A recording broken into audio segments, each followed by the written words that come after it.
SCP-682 must be destroyed as soon as possible. So begins the SCP Foundation file on the dreaded SCP-682, a highly intelligent reptilian monster that has, despite the Foundation's best efforts, proved impossible to kill. It may not be the most dangerous SCP out there, considering that some are capable of eliminating entire realities, but it's one of the most iconic. And you've probably heard tales of the monster that death forgot, and you know exactly why everyone is so afraid of the so-called hard-to-kill reptile. It's been subjected to some of the most deadly weapons and traps the Foundation could devise, and survived attacks from some of its deadliest fellow SCPs. But before we tell you about the Foundation's many failed assassination attempts against the so-called hard-to-kill reptile, we need a little more groundwork on what this creature even is. The first thing to know about SCP-682 is that this thing wants you and everything you know dead. Unlike some other creatures like SCP-096 and SCP-173, which are murderous but exhibit no real higher processing skills, SCP-682 possesses cunning, advanced reasoning, and even human-level logical intelligence. SCP-682 can engage you in conversation, but just talking to the creature calmly and cordially will sometimes cause it to enter its rage state, where it becomes even more dangerous and volatile. The beast is perpetually kept in a tank of powerful hydrochloric acid, melting its tissue to prevent it from reaching its full potential and going on a rampage. The creature's most terrifying asset, and the reason it's proven impossible to terminate thus far, is its incredible adaptability to any and all external stimuli. 682 is a reactive being, capable of not only surviving and regenerating from all attacks, but often incorporating those attacks into its own wide arsenal. In other words, if you're hoping to kill this thing, you better kill it on the first hit. Because if you don't, you better believe it's gonna hit you back 100 times harder. This brings us to the main event. Some of the SCP Foundation's most ambitious and frightening attempts to terminate SCP-682, or even understand how it could theoretically be terminated. There are quite literally too many unsuccessful attempts for us to list them all here, so think of this as a highlight reel of the Foundation's most prominent failures. 682 was first cross-tested with SCP-017, a humanoid shadow entity shown to be able to consume matter with its shadows and leave no traces behind. Tests on tissue samples from 682 showed that SCP-017 was able to consume said tissues with no adverse effects. However, when SCP-017 was placed into the containment chamber with the actual creature, 682 let out a horrific roar that was so loud it damaged nearby audio equipment. SCP-017 fled to the corner of the room, and 682, in its rage state, attempted to breach containment. Agents managed to suppress and remove the creature, but no meaningful damage was logged. Attempt failed. SCP-173, the killer statue, was later brought in, hoping that its thus far impeccable track record for killing would hold strong. The second that 173 was introduced into the testing area, 682 retreated to the far wall and began screeching intensely. It was intelligent enough to know what it was dealing with here. While the researchers and guards expected an instantaneous reaction, there was actually a stalemate for over 6 hours, as 682 stared at 173 continuously. Eventually, the tie was broken when agents shot out 682's eyes with high-caliber sniper rifles, breaking the line of sight and causing 173 to attack. Though 682 sustained damage to several parts of its body, while its eyes regenerated, the creature was not killed. It then regenerated a number of eyes all over its body, covered in a clear armored carapace that made them resistant to bullets. The stalemate continued for an additional 12 hours as 682 maintained perpetual eye contact. 173 was eventually removed from the containment unit, and the mission was aborted. Attempt failed. In their desperation, the SCP Foundation restored to bringing in another dangerous and seemingly unkillable monster to take on 682. SCP-096, also known as the Shy Guy. As astute SCP fans will already know, this being kills anything that sees its face, with no known exceptions, and when it enters its attack mode, it's thought to be quite literally unstoppable. Or at least, it was. While SCP-096 was able to destroy 85% of 682's original body mass during their 27-hour battle, it was left mentally broken, wounded, and huddled in the corner.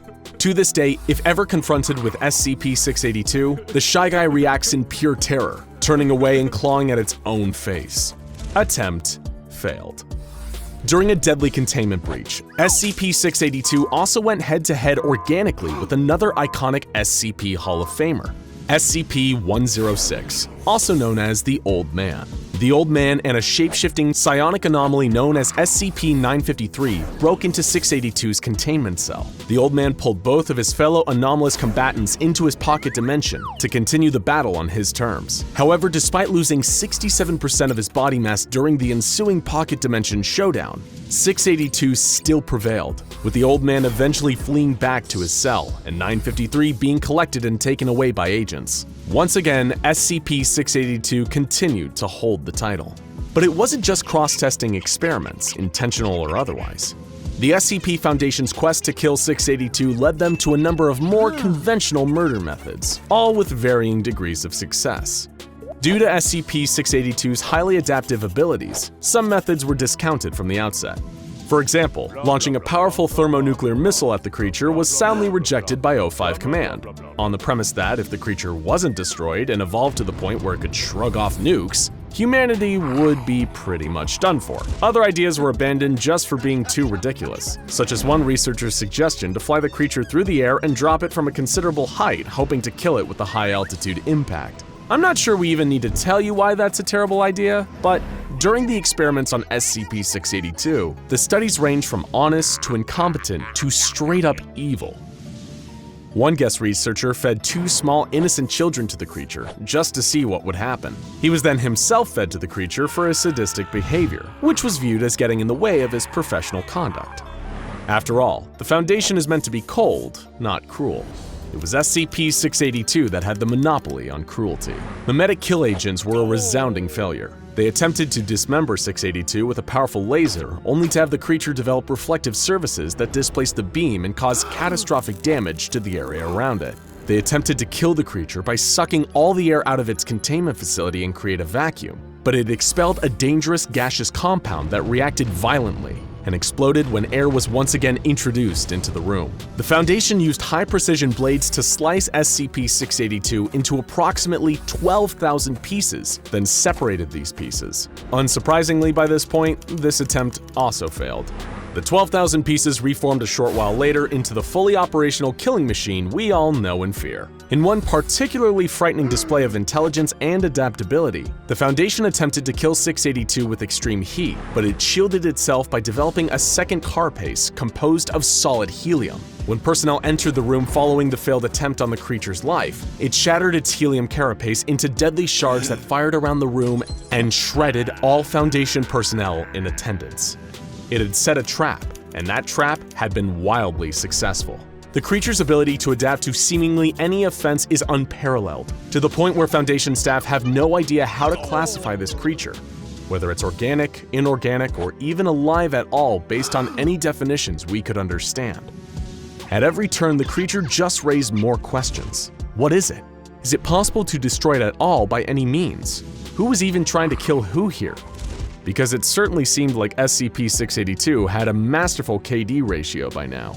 More extreme feats of cross-testing continued in the Foundation's growing desperation to eliminate this monster.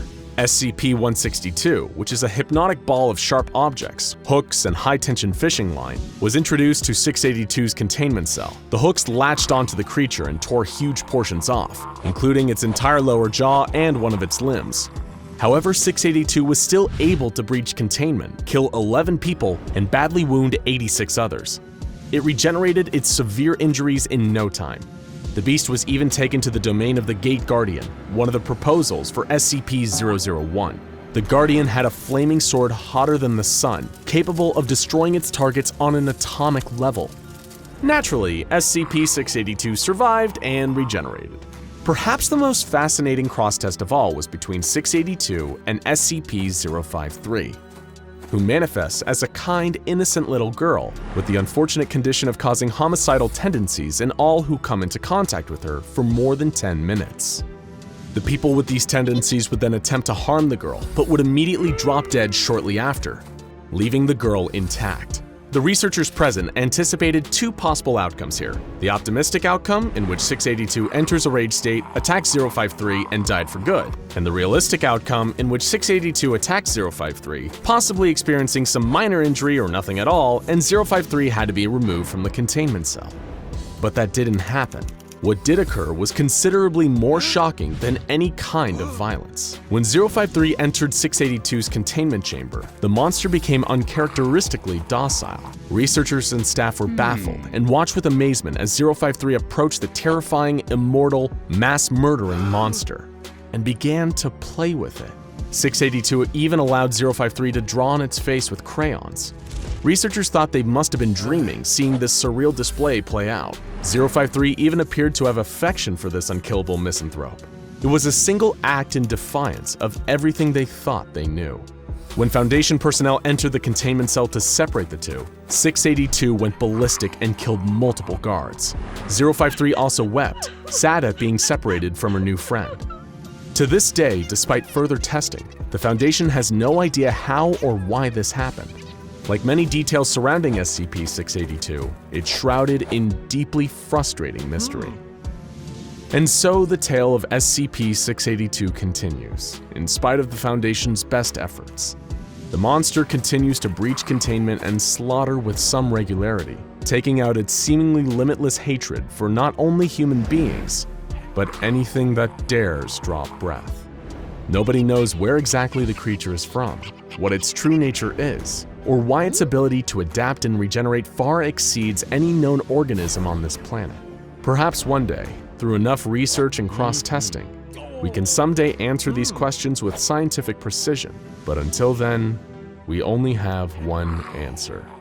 Hatred never dies. There is a planet orbiting a G-type main sequence star. Unlike the millions of barren rocks littering the cosmos, this one is in what scientists call the Goldilocks zone, the area around a star believed to be most capable of sustaining life. And life does more than just survive on this world. It thrives. The distant world is home to a mix of animal and plant life, including a large, technologically advanced civilization of humans. Other than the Earth, this is the most complex ecosystem the SCP Foundation is aware of, and it may be the greatest threat to life on Earth in the universe. This is SCP-3003, a Keter-class object with one of the most ominous nicknames in the entire Foundation database: the End of History. Research into this world, which is located roughly 208 light-years from Earth, revealed many similarities to our own world. It is only 3% heavier than Earth, rotates in 30 hours, and orbits its sun at a similar distance to our own planet. The temperatures are similar, and they are temperate enough that the majority of the planet's landmass is able to support large numbers of life forms. While few species found on SCP-3003 are identical to those on Earth, many are surprisingly similar. But it's 3 of these organisms specifically that combine to create an existential threat to our own world. SCP-3003-1 is a small beetle-like creature known as Mars by the planet's human population. While they grow to only 3 centimeters in length at most, they have a strong ability to defend themselves. In addition to their hard carapace, they can shoot a spider silk-like substance from their abdomen and coat themselves with acidic liquid which makes them impossible for predators to eat. They spend most of their time swarming and feeding on plants, and can live 15 years in the wild. They're largely harmless to the planet's humans. That is, until an invisible enemy enters the picture. SCP-3003-2 is a single-celled amoeba-like creature that has evolved to be completely dependent on other beings like the Mars. In other words, it's a parasite, and SCP-3003-1 is essential to its life cycle. After it makes contact with the Mars and infects them, though, it doesn't stick around. Rather, it starts to transform the beetles into vicious parasites themselves, causing them to grow a long, pointed stinger on their head. This stinger can paralyze its target, allowing the Mars to inject whatever it stung with the population of SCP-3003-2 lurking inside of it. And these beetles that have been taken over only have one target. SCP-3003-3 entities are humans, 30 billion of them, to be precise. The human civilization of SCP-3003 is far larger than our own, and studies have indicated that they're genetically identical, and could even produce viable offspring with the humans on Earth, and they are the primary target of the infection of SCP-3003-1 and 2. When attacked by the infected Mars, the beetle creates a hole and enters into the human's body before sealing the hole with its silk material. Once inside, it can live up to 3 years inside the human, during which time the human is fundamentally transformed. Once they've been infected, the SCP-3003-3 human becomes obsessed with spreading the Mars and develops a pleasure response to being in its presence. They maintain their intelligence and become hyper-rational, able to evaluate information quickly and effectively without any influence of emotions. While the capacity for emotions remains, these humans rarely express them and almost never act on them. They have one primary function: to spread the infection further. It sounds like the beginning of an alien invasion, but the invasion already happened. The war is over, and the humans of the planet orbiting HIP 56948 have lost. The infection is not growing. It's already complete. SCP-3003 has a population of 30 billion humans, and every single one is host to SCP-3003-1 parasites. This happened centuries ago, and the entire society has since been reshaped to accommodate these parasitic creatures and to make the human population more hospitable to them. While these humans are identical to those on Earth, they lack its genetic diversity. The humans of SCP-3003 have been selectively bred to make ideal hosts, complete with larger bodies, more fat tissue, higher pain tolerance, and less susceptibility to diseases. But the society has not degraded due to the infection, quite the opposite. The SCP-3003-3 population has become a hive mind of sorts, working together towards a single purpose. As such, these humans have evolved to be far more united than humans on Earth. They all speak a single language similar to Dutch, with no other languages still active. All humans belong to the same culture, and research has indicated this is about 500 years old. Before the infection, they were a humble society that had over 7,000 different cultures and mainly engaged in trading. None of them exist anymore, and they aren't the only thing that's gone. SCP-3003 lacks Earth's genetic diversity in animal and plant life. That's because in the early wave of SCP-3003-1 infections, the newly infected humans targeted any species that preyed on the Mars. These mass extinctions created famines and other ecological catastrophes, and led to a massive change in the way the humans of SCP-3003 live. The vast majority now live in carefully planned cities, built in the safe and temperate regions of the planet. These cities are mostly enclosed and are used for industry and food growth. They are also extremely tightly built, so much so that SCP personnel reported feeling claustrophobic. Many surfaces of the cities are coated with a material that closely resembles the feel of SCP-3003-1, the Mars beetle. The infected are so fixated on the pleasure that being around these beetles gives them that they use this as a form of entertainment. The remaining members of this society live in rural areas, in small, carefully planned communities dedicated to farming, mining, or manufacturing. These small pods are even more structured than the cities. Children in this world are raised communally by large groups of workers specializing in health and education. They are infected quickly, at only a little over a year old, which is as soon as their supervisors are convinced they're physically capable. Once they are infected and their mindsets converted to the interests of the Mars, the children are quickly tested to determine their ideal occupation before being steered into what they will do for the rest of their life, where, like everything else on SCP-3003, their day-to-day life will be highly structured. Adults typically spend 10 hours a day at work, with the rest being spent engaging in basic activities like eating, sleeping, attending educational classes, and engaging in entertainment. But the entertainment all revolves around the society's obsession with SCP-3003-1. They listen to recordings of the beetle swarms, visit the enclosures where the beetles are bred, or obsessively touch the distinctive lumps that the parasite cause on their hosts. Everyone fits in on SCP-3003. There is no other option. Any sign of divergence from one's job function is cause for the authorities to step in. The first step is medical exams to make sure that the parasitic infestation isn't becoming too harmful. Anyone who doesn't conform to the social standards is restrained by local members of the hive mind and brought in for observation. When someone becomes too old or sick to work for society and act as a host for the Mars, their usefulness is at an end, and they are used for organ harvesting and experimentation.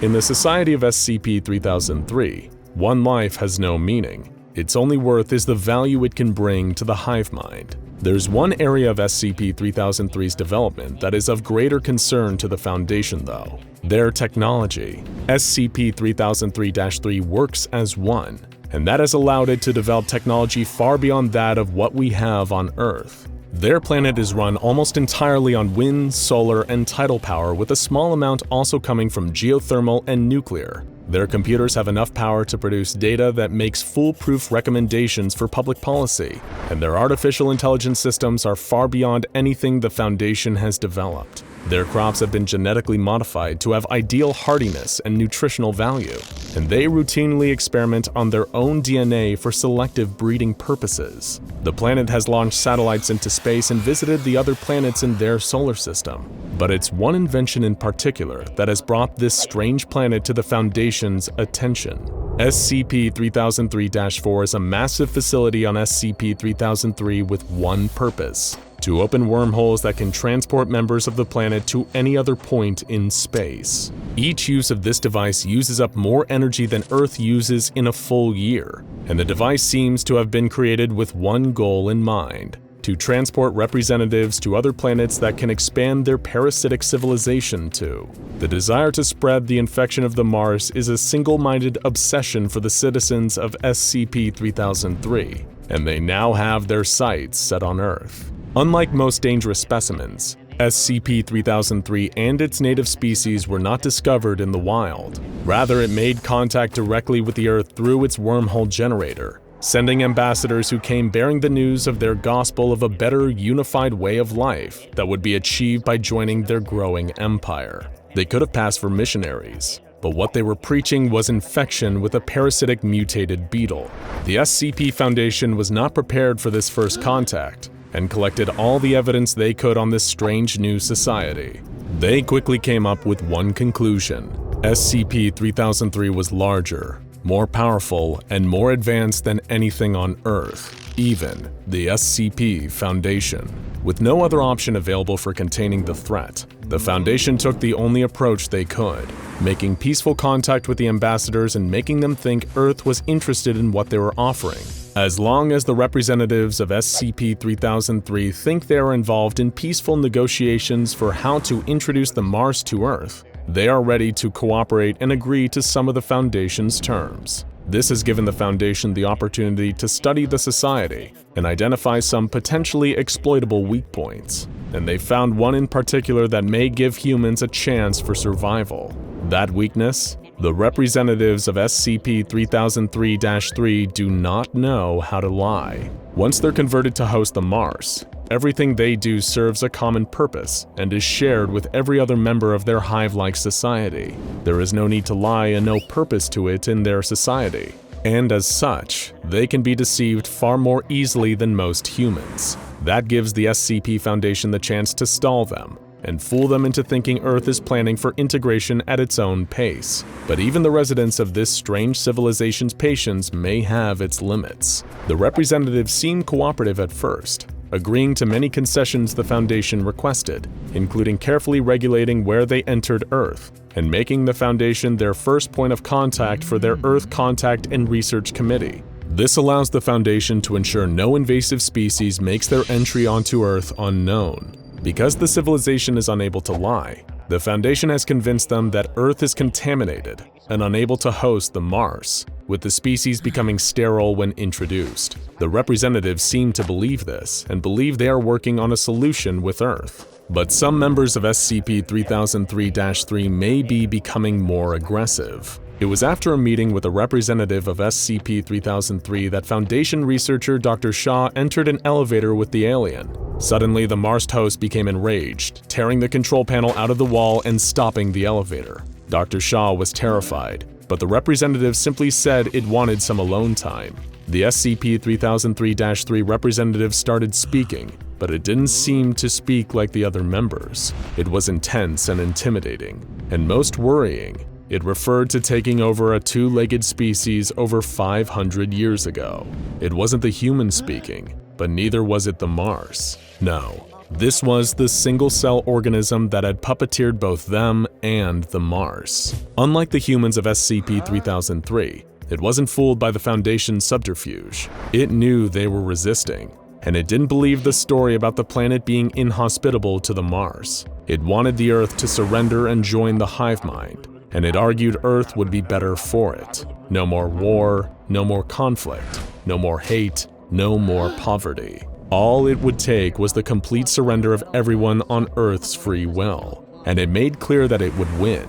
It would be the last thing, the only thing left in the universe, and everyone would join it one way or another. It was clear that the threat of SCP-3003 was more pressing than thought, which posed a question: how do you contain an entire planet? The decision to classify SCP-3003 as Keter wasn't hard, but none of the Foundation's other tactics they'd used in the past would apply here. Investigation into the capabilities of the planet made clear that if a war was to break out between the two planets, it would end swiftly and decisively in favor of SCP-3003. If the SCP-3003-2 living inside the bloodstream of the planet's humans were aware of the Foundation's deceptions, they did not seem to be letting the humans of their planet in on this, so the deception would hold for now. But SCP-3003 was moving fast as well, and soon it might be too late to contain it. Two projects in particular concern the Foundation. One is a genetic tampering experiment to make SCP-3003-3 more hospitable to their purpose. It would add artificial genes to their human hosts, making them consume less resources, becoming immune to common pathogens, and making them able to host 10 times as many Mars inside their bodies. These genes would turn the infected humans into their own new species. They are working on traveling to and terraforming planets in other star systems, which would make them capable of spreading virtually anywhere, and at that point, impossible to contain. But the Foundation has some last-ditch plans in motion to stop this. In addition to continuing their disinformation campaign and the ongoing research into samples of the Mars and the single-cell being that mutates them, the Foundation is preparing for the worst-case scenario too. They are spreading disinformation among scientists to ensure no additional contact is made with elements outside the SCP Foundation, and the O5 Council has authorized studies into how to eliminate this threat permanently. But the Foundation will only have one chance to do so, and any attempt will need to involve the elimination of their wormhole device to keep them from escaping, because even one specimen escaping could mean infestation of another world, and eventually, the threat would begin anew. But for now, the Foundation has not deemed any plans for an attack to neutralize SCP-3003 either practical or likely to succeed, which means the Foundation is left focusing on maintaining stable relations with SCP-3003-3. They continue to try and convince them that the Earth is moving towards peaceful integration, and let's hope they succeed in this task for as long as they can, because for now, this is the only thing we have standing between us and the end of history. It all started with a panicked phone call.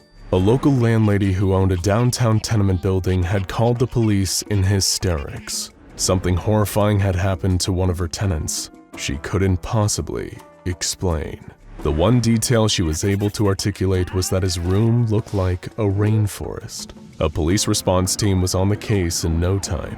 They drove down to the tenement building, met the crying landlady at the door, and found their way to the room that caused all this confusion. When they'd opened the door, they saw with horror that she was right. Trees, plants, fungi, and even insects and animals were all over the room. It was teeming with life. The flora and fauna in this room didn't look like anything else on Earth, and given the anomalous nature of what had happened here, it's extremely possible they were right. The tenant, a university professor who'd recently gone on an anthropological expedition to the Amazon rainforest, was nowhere to be seen, but one of the officers spotted a grim clue for what may have happened to him. A large colony of anomalous mold was quickly growing on the far wall. The officer swore it was a trick of the mind at first, but he was wrong.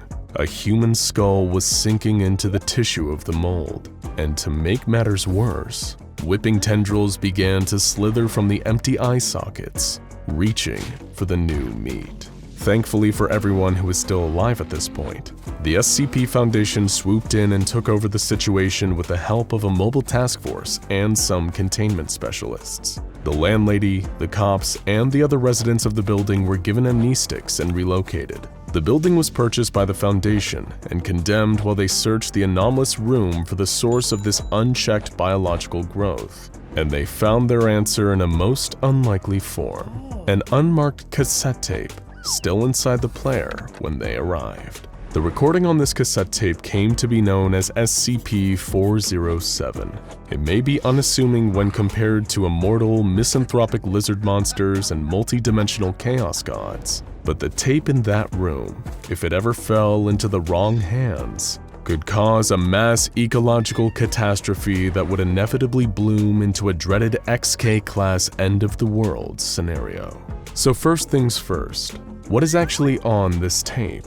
Thanks to brief samples heard in tests with D-Class personnel, the Foundation was able to discover that it was an approximately 28-minute-long recording of a song. It's performed in an unknown language, and appears to be sung a cappella style by a group of unknown individuals. Fearing potential degradation of the cassette tape, the Foundation backed it up as an audio file in the Site-19 computer database. Those who've been able to listen to the song during testing have had an overwhelmingly positive emotional response, describing it as soothing, glorious, and beautiful. And for the first minute of its runtime, the song's anomalous effect really live up to this reputation. When the song is played, it massively accelerates cell growth within its auditory range. Its potency is increased by the volume and the length it's allowed to play. It's important to note that plugging or covering your ears won't make any difference. The area of effect seems to be defined by how far the sound vibrations travel, and whether you're actually able to hear it is irrelevant. But if you're only listening for a minute or less, you'll be glad to feel the anomalous effect of being within SCP-407's auditory range. During this specific period of time, it's been shown to be a kind of miracle cure to almost all physical maladies, with the exception of cancer. Thanks to the cell-growing and rejuvenating properties of the song, the Foundation discovered that 407 was an effective treatment for Alzheimer's disease, Crohn's disease, brain and spinal cord injuries, and normally fatal infections or wounds, amongst other maladies. It was like a version of SCP-500, the pills that can cure everything, but one that would never run out. So, if it's such an effective healer, why wasn't it more widely employed by the Foundation? Because of what happens if you keep listening. If the song was played for 2 to 3 minutes, the subject would begin to experience unnecessary and unchecked cell growth, particularly on the skin. The result would mostly be benign tumors and calcium and fat deposits, which, though sometimes painful and disfiguring, are not life-threatening. At minute 4, single-celled organisms in the auditory vicinity of the song begin to experience accelerated mitosis, also known as cell division. This results in bacterial and fungal growth that become extremely dangerous for anyone and anything exposed. And beyond minute 5, things become truly monstrous. The Foundation only ever conducted 2 tests wherein the song was fully played.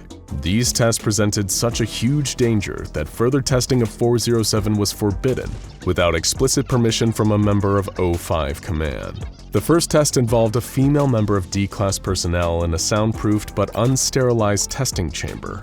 As expected, she was initially delighted by the music. It cured her injured knee and brought her back to a state of peak physical fitness, but this didn't last for long. She soon began to report intense dizziness and stomach pain, resulting in severe sickness. At this point, anomalous plant growth began in the corners of the testing chamber. It seemed as though a whole ecosystem was coming to life and evolving at an impossibly fast rate in the chamber. Over the next few minutes, the D-Class experienced a nightmarish physical transformation. Her skin became a thick, calloused mass. She soon devolved further into a thick, immobile blob of pure flesh, unrecognizable as anything human, while the chamber around her was becoming a lush rainforest of alien plants. These plants grew around and eventually on her, until there was nothing left. Shortly after, all the plants died and decomposed, giving way to a huge mound of anomalous mold devouring the resulting mulch. The mold itself began to evolve, growing large mouth and hand-like structures that it used to feed itself on the surrounding flora and fauna as it began to grow back. When the song ended, the Foundation brought the test to a close, sterilized the room, and collected some samples for later. There was nothing left of the original D-Class subject. The second test wasn't any nicer. While at first the subject, this time a male member of D-Class personnel, appeared to become more youthful and even gain an inch of height, as the minutes passed, he began to experience extreme discomfort. He soon began to vomit, with the vomit quickly blooming into plants. Plant shoots also began to quickly spring out of his eyes and mouth, until his entire body was destroyed by what appeared to be a banana tree suddenly growing out of it. Once again, the testing chamber became a whole ecosystem, this one filled with unique, never-before-seen mammals. However, it all came to an end when the room was taken over by a fast-growing parasitic fungus that consumed everything else with its spores and fungal stalks, and it looked like it was breathing. There was something concerning about both of these tests, beyond the obvious physical horror of watching death by unchecked cell growth. What was this mysterious fungus that kept appearing and seemed to take over everything it touched in the end? The Foundation tested the samples it collected rigorously, and it came to a surprising conclusion. They'd actually encountered this same fungus before, but not in this dimension. SCP-507 is a man with dimension-hopping abilities. The one problem is, he can't control where and when he hops. As a result, he's been stuck in a number of scary alternate dimensions, but one seemed eerily similar to what the Foundation was encountering with SCP-407. In one dimension he briefly hopped into, 507 encountered an abandoned version of Site-19, strewn with corpses covered in that same breathing mold. He was horrified, but decided to inspect further, hoping to find his way out of the facility and discover some answers about what happened here. However, when he found his way out, what he discovered didn't comfort him. The entire world seemed to be covered by this same mold. There was nothing left. It consumed everything. Thanks to Foundation tests, both molds were found to be similar to the cordyceps fungi, a kind of dangerous parasitic mold, except this one appeared to be a far more evolved and even more deadly version of the fungus. What could this mean? What was the origin of this anomalous song?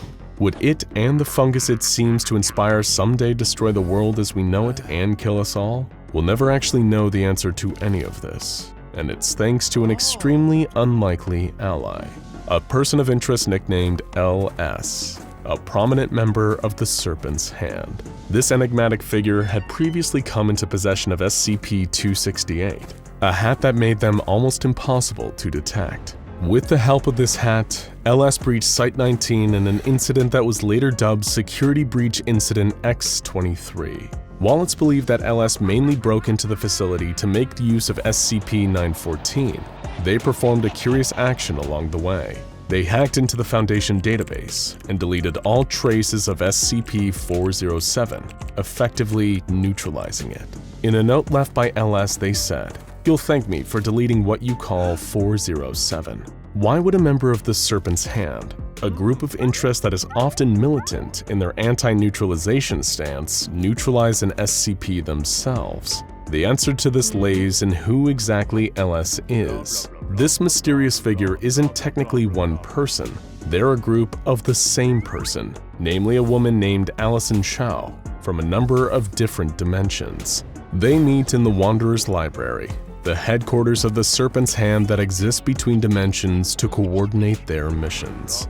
Why does this matter in regards to SCP-407? Because the nature of LS allows them to know what's going on in a huge number of dimensions at once. This means, much like the brief glimpse given by SCP-507, LS likely knows about another universe where 407 and its horrific mold have already caused an XK-class scenario and destroyed the world. And if it happened there due to poor biological containment measures, or 407 falling into the wrong hands, it could happen here too. Unless, of course, someone stepped in and dealt with the problem personally, And while the Foundation's policy is typically to contain rather than neutralize the anomalies they find, we have to admit, we're probably with the serpent's hand on this one. Some songs, as it turns out, are just better left unplayed. On an ordinary day in 1991, a young man known by the initials JS went on a hike with 4 of his friends on the wooded outskirts of their small town. Everything seemed perfectly normal until JS began to feel a strange sense of familiarity, like he had been in this spot before. He couldn't shake this weird feeling, but thought nothing more of it. Little did he know that this was a sign of deadly things to come. Several hours after first experiencing that sense of deja vu, JS was found by the side of the road, covered in cuts and scratches, with his friends nowhere to be found. This is the story of SCP-939, an unforgettable monster that you'll never remember.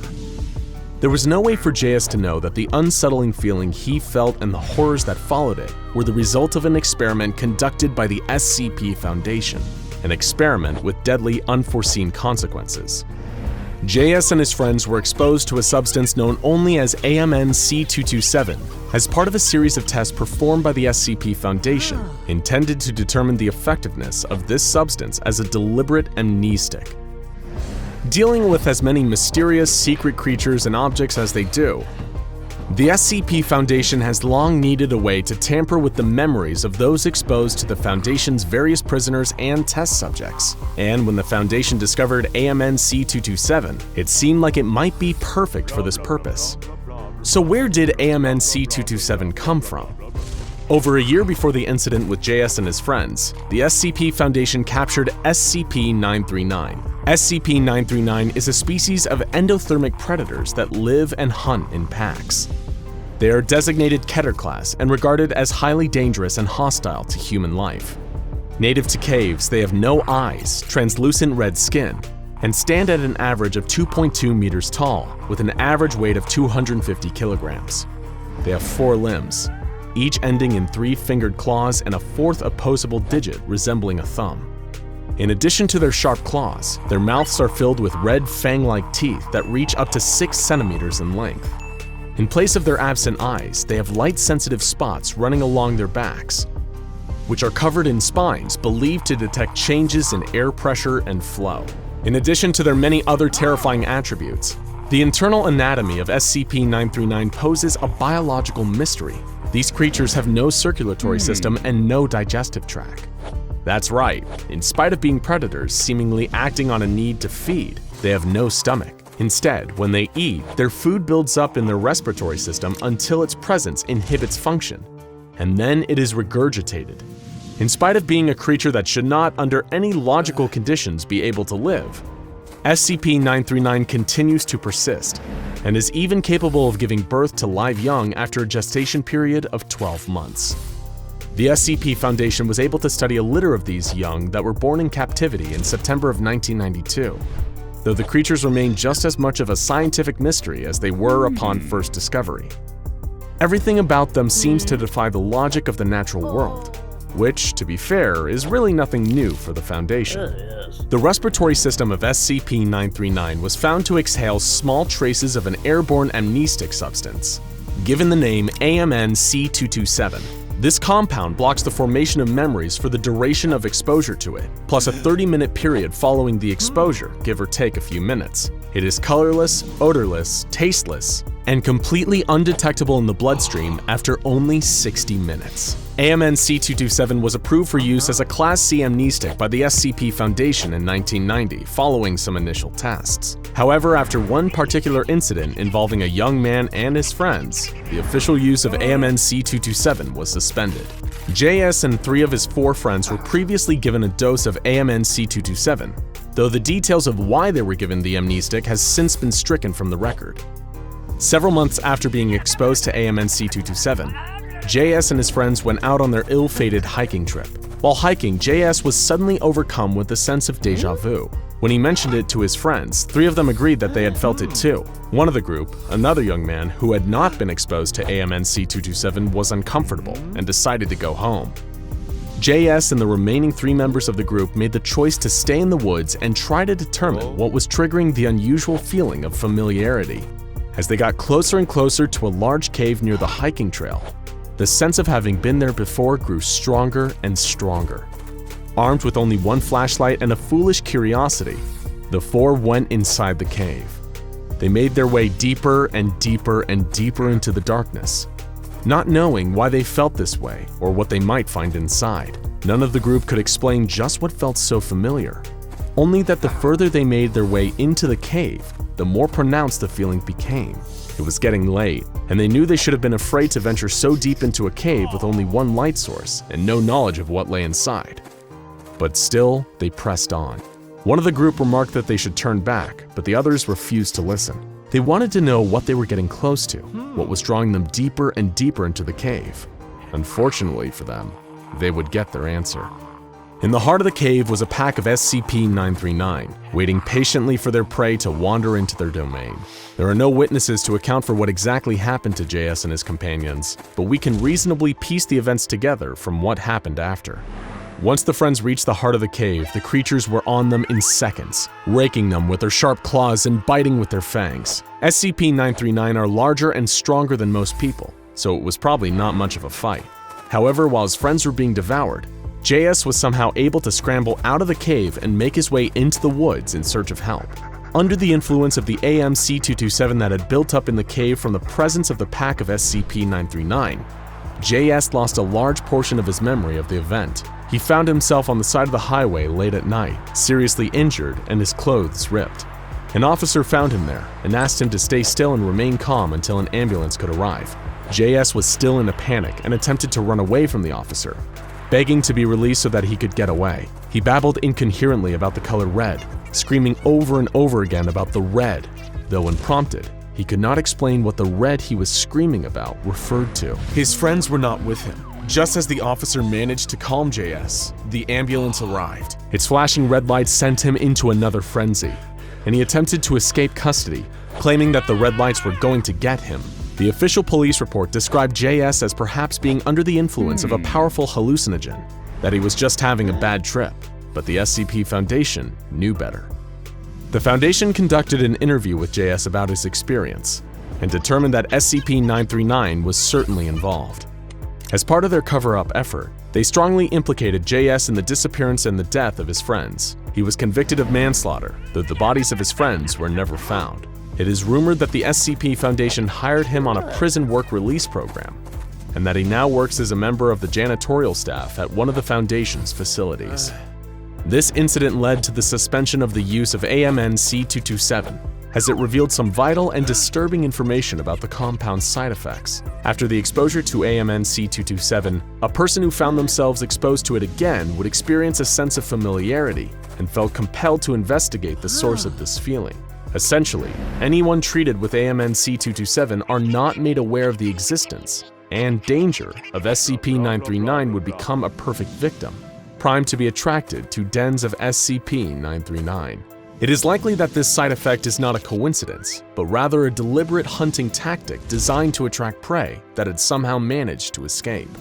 With no memory of their attack at the hands of SCP-939, this previous intended prey would find themselves drawn to the same den or even a new one, not knowing that they were walking back into near certain death. While the SCP Foundation suspended the use of AMN-C227 as a Class C amnestic, they did recruit a team of SCP field operatives to take advantage of this side effect. This team of operatives were deliberately administered a dose of AMN-C227 and briefed on its effects, as well as the dangers of following the feeling of déjà vu should it surface in the field. These infected officers were essentially used as bloodhounds, relying on any sense of unusual familiarity to sniff out new dens of SCP-939 so they could be captured and contained by the Foundation. As far as we know, this operation is still ongoing today. However, now that the Foundation has a sufficient number of specimens to study, additional dens of SCP-939 that are discovered are ordered to be immediately destroyed. As for the SCP-939 still in captivity, they are contained in environmentally regulated and negatively pressured cells with walls of reinforced concrete. The doors to the cells are airtight to prevent the leakage of any AMN-C227, and any personnel that interact with one of the creatures is required to wear level C hazmat gear to avoid exposure and follow decontamination procedures upon exiting the cell. All SCP-939 have subdermal tracking devices implanted to find them in the event of escape. Only one SCP-939 has given birth in the time that the creatures have been in captivity. Strangely, SCP-939 young look indistinguishable from human infants, and change their physical appearance at some yet unknown point as they age. If any more offspring are produced, they will immediately be separated from the parent and studied. All that we know is that they are found in caves in the woods outside of a small town.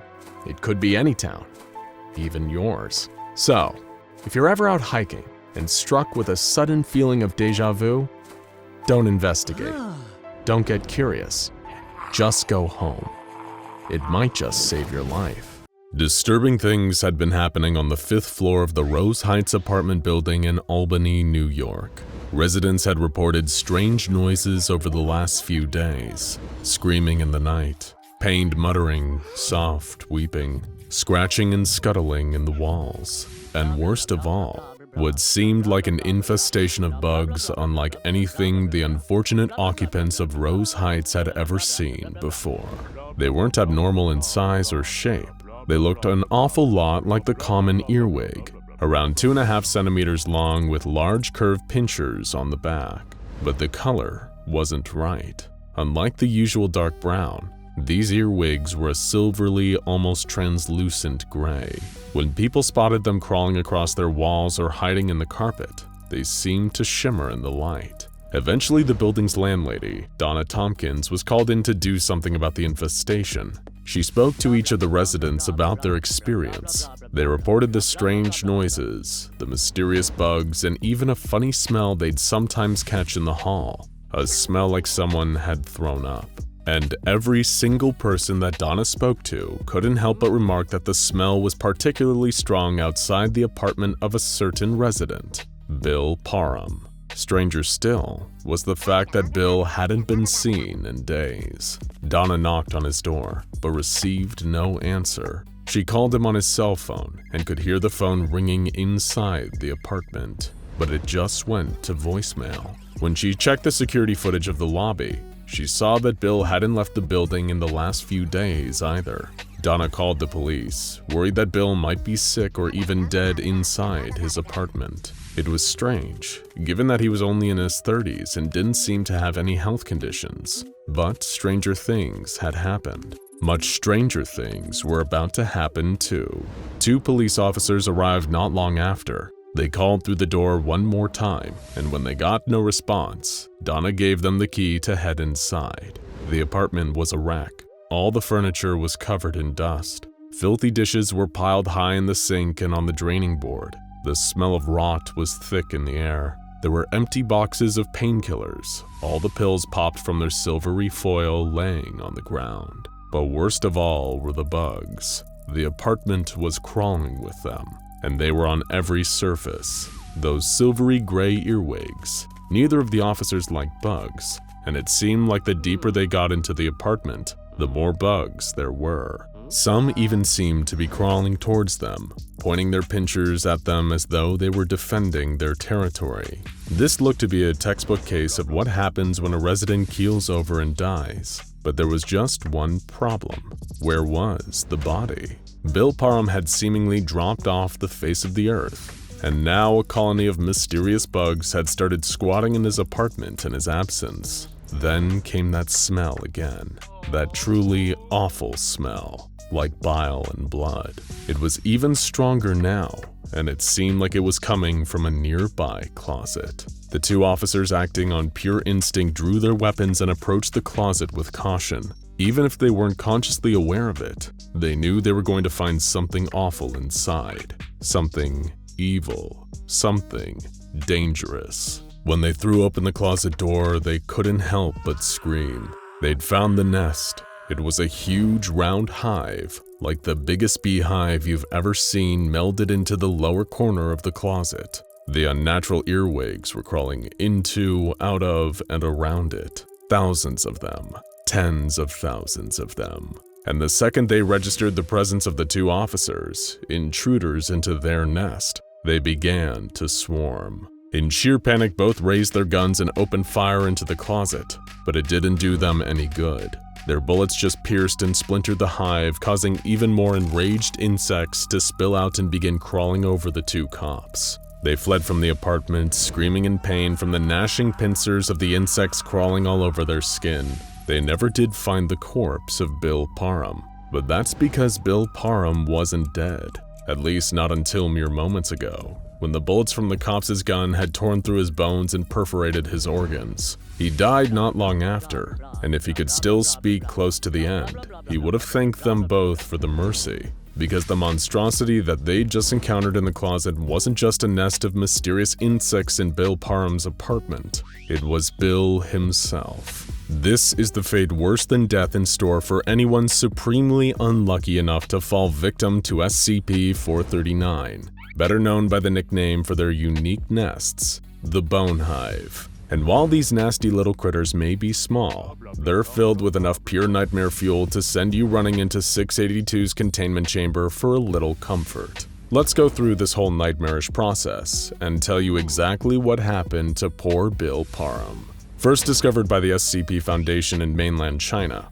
SCP-439 specimens largely get by on the fact that they're not much to look at. Unless you're an entomologist, when you see a strange insect, you probably just accept the fact that it's a perfectly normal breed you've just never encountered before. Nobody is hammering down the doors of their local news station to alert the press about the gray earwig they saw crawling out of a crack in their bathroom wall. But if Bill Parham had done just that, it would have saved his life. The Foundation would have immediately flagged the incident as an SCP-439 infestation and dispatched a mobile task force to deal with it. Instead, when Bill saw the earwig for the first time, he was getting ready for work and didn't have the time to stop and deal with it. He made a mental note to buy some bug killer on the way home, but quickly forgot. The insect didn't forget him though. In fact, it thought he would be a perfect candidate for the SCP-439 process. The Foundation has tested extensively with the one SCP-439 sample they'd been able to successfully catch and contain.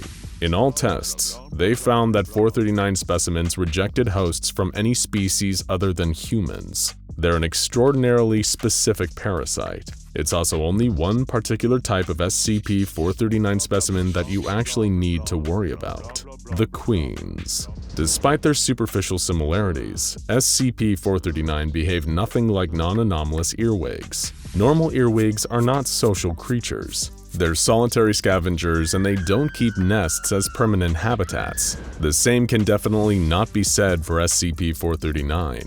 They have complex social structures, much like that of bees, ants, and termites, with queens, scouts, workers, and warriors. If you happen to encounter a worker or a warrior, you may get a painful pinch from their pinchers if you get too close. But if you end up on the wrong side of one of the queens, then you have a much, much worse fate in store for you.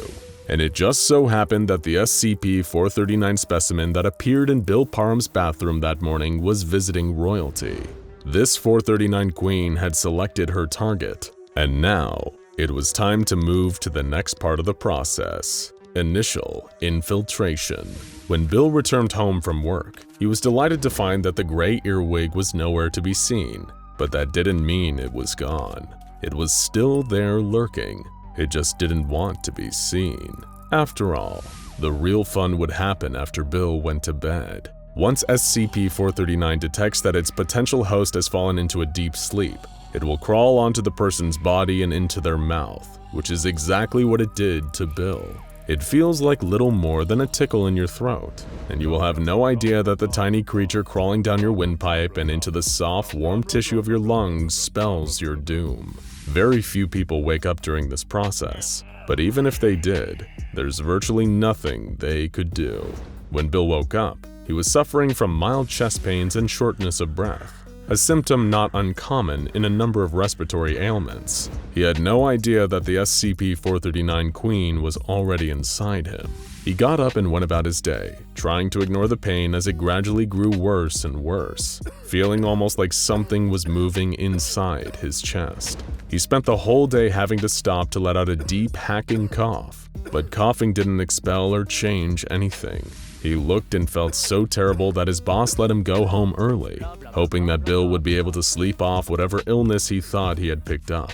But over the next couple of days, his condition only worsened. The pain grew so excruciating he could barely move, and he was popping painkillers like Tic Tacs to no effect. He started running a dangerously high fever, his body trying in vain to fight back against its lethal intruder. He felt worse than he ever had in his life, but little did poor Bill know, the most terrible parts of the process were yet to come. Through anomalous means, an SCP-439 infection is able to induce fibrodysplasia ossificans progressiva, or FOP, in its victims, which is typically a genetic disease that presents itself before the victim turns 10 years old. The condition is infamous for its primary symptom, turning muscle and other soft tissue into bone, slowly but surely paralyzing the victim and putting them into a state of unspeakable pain.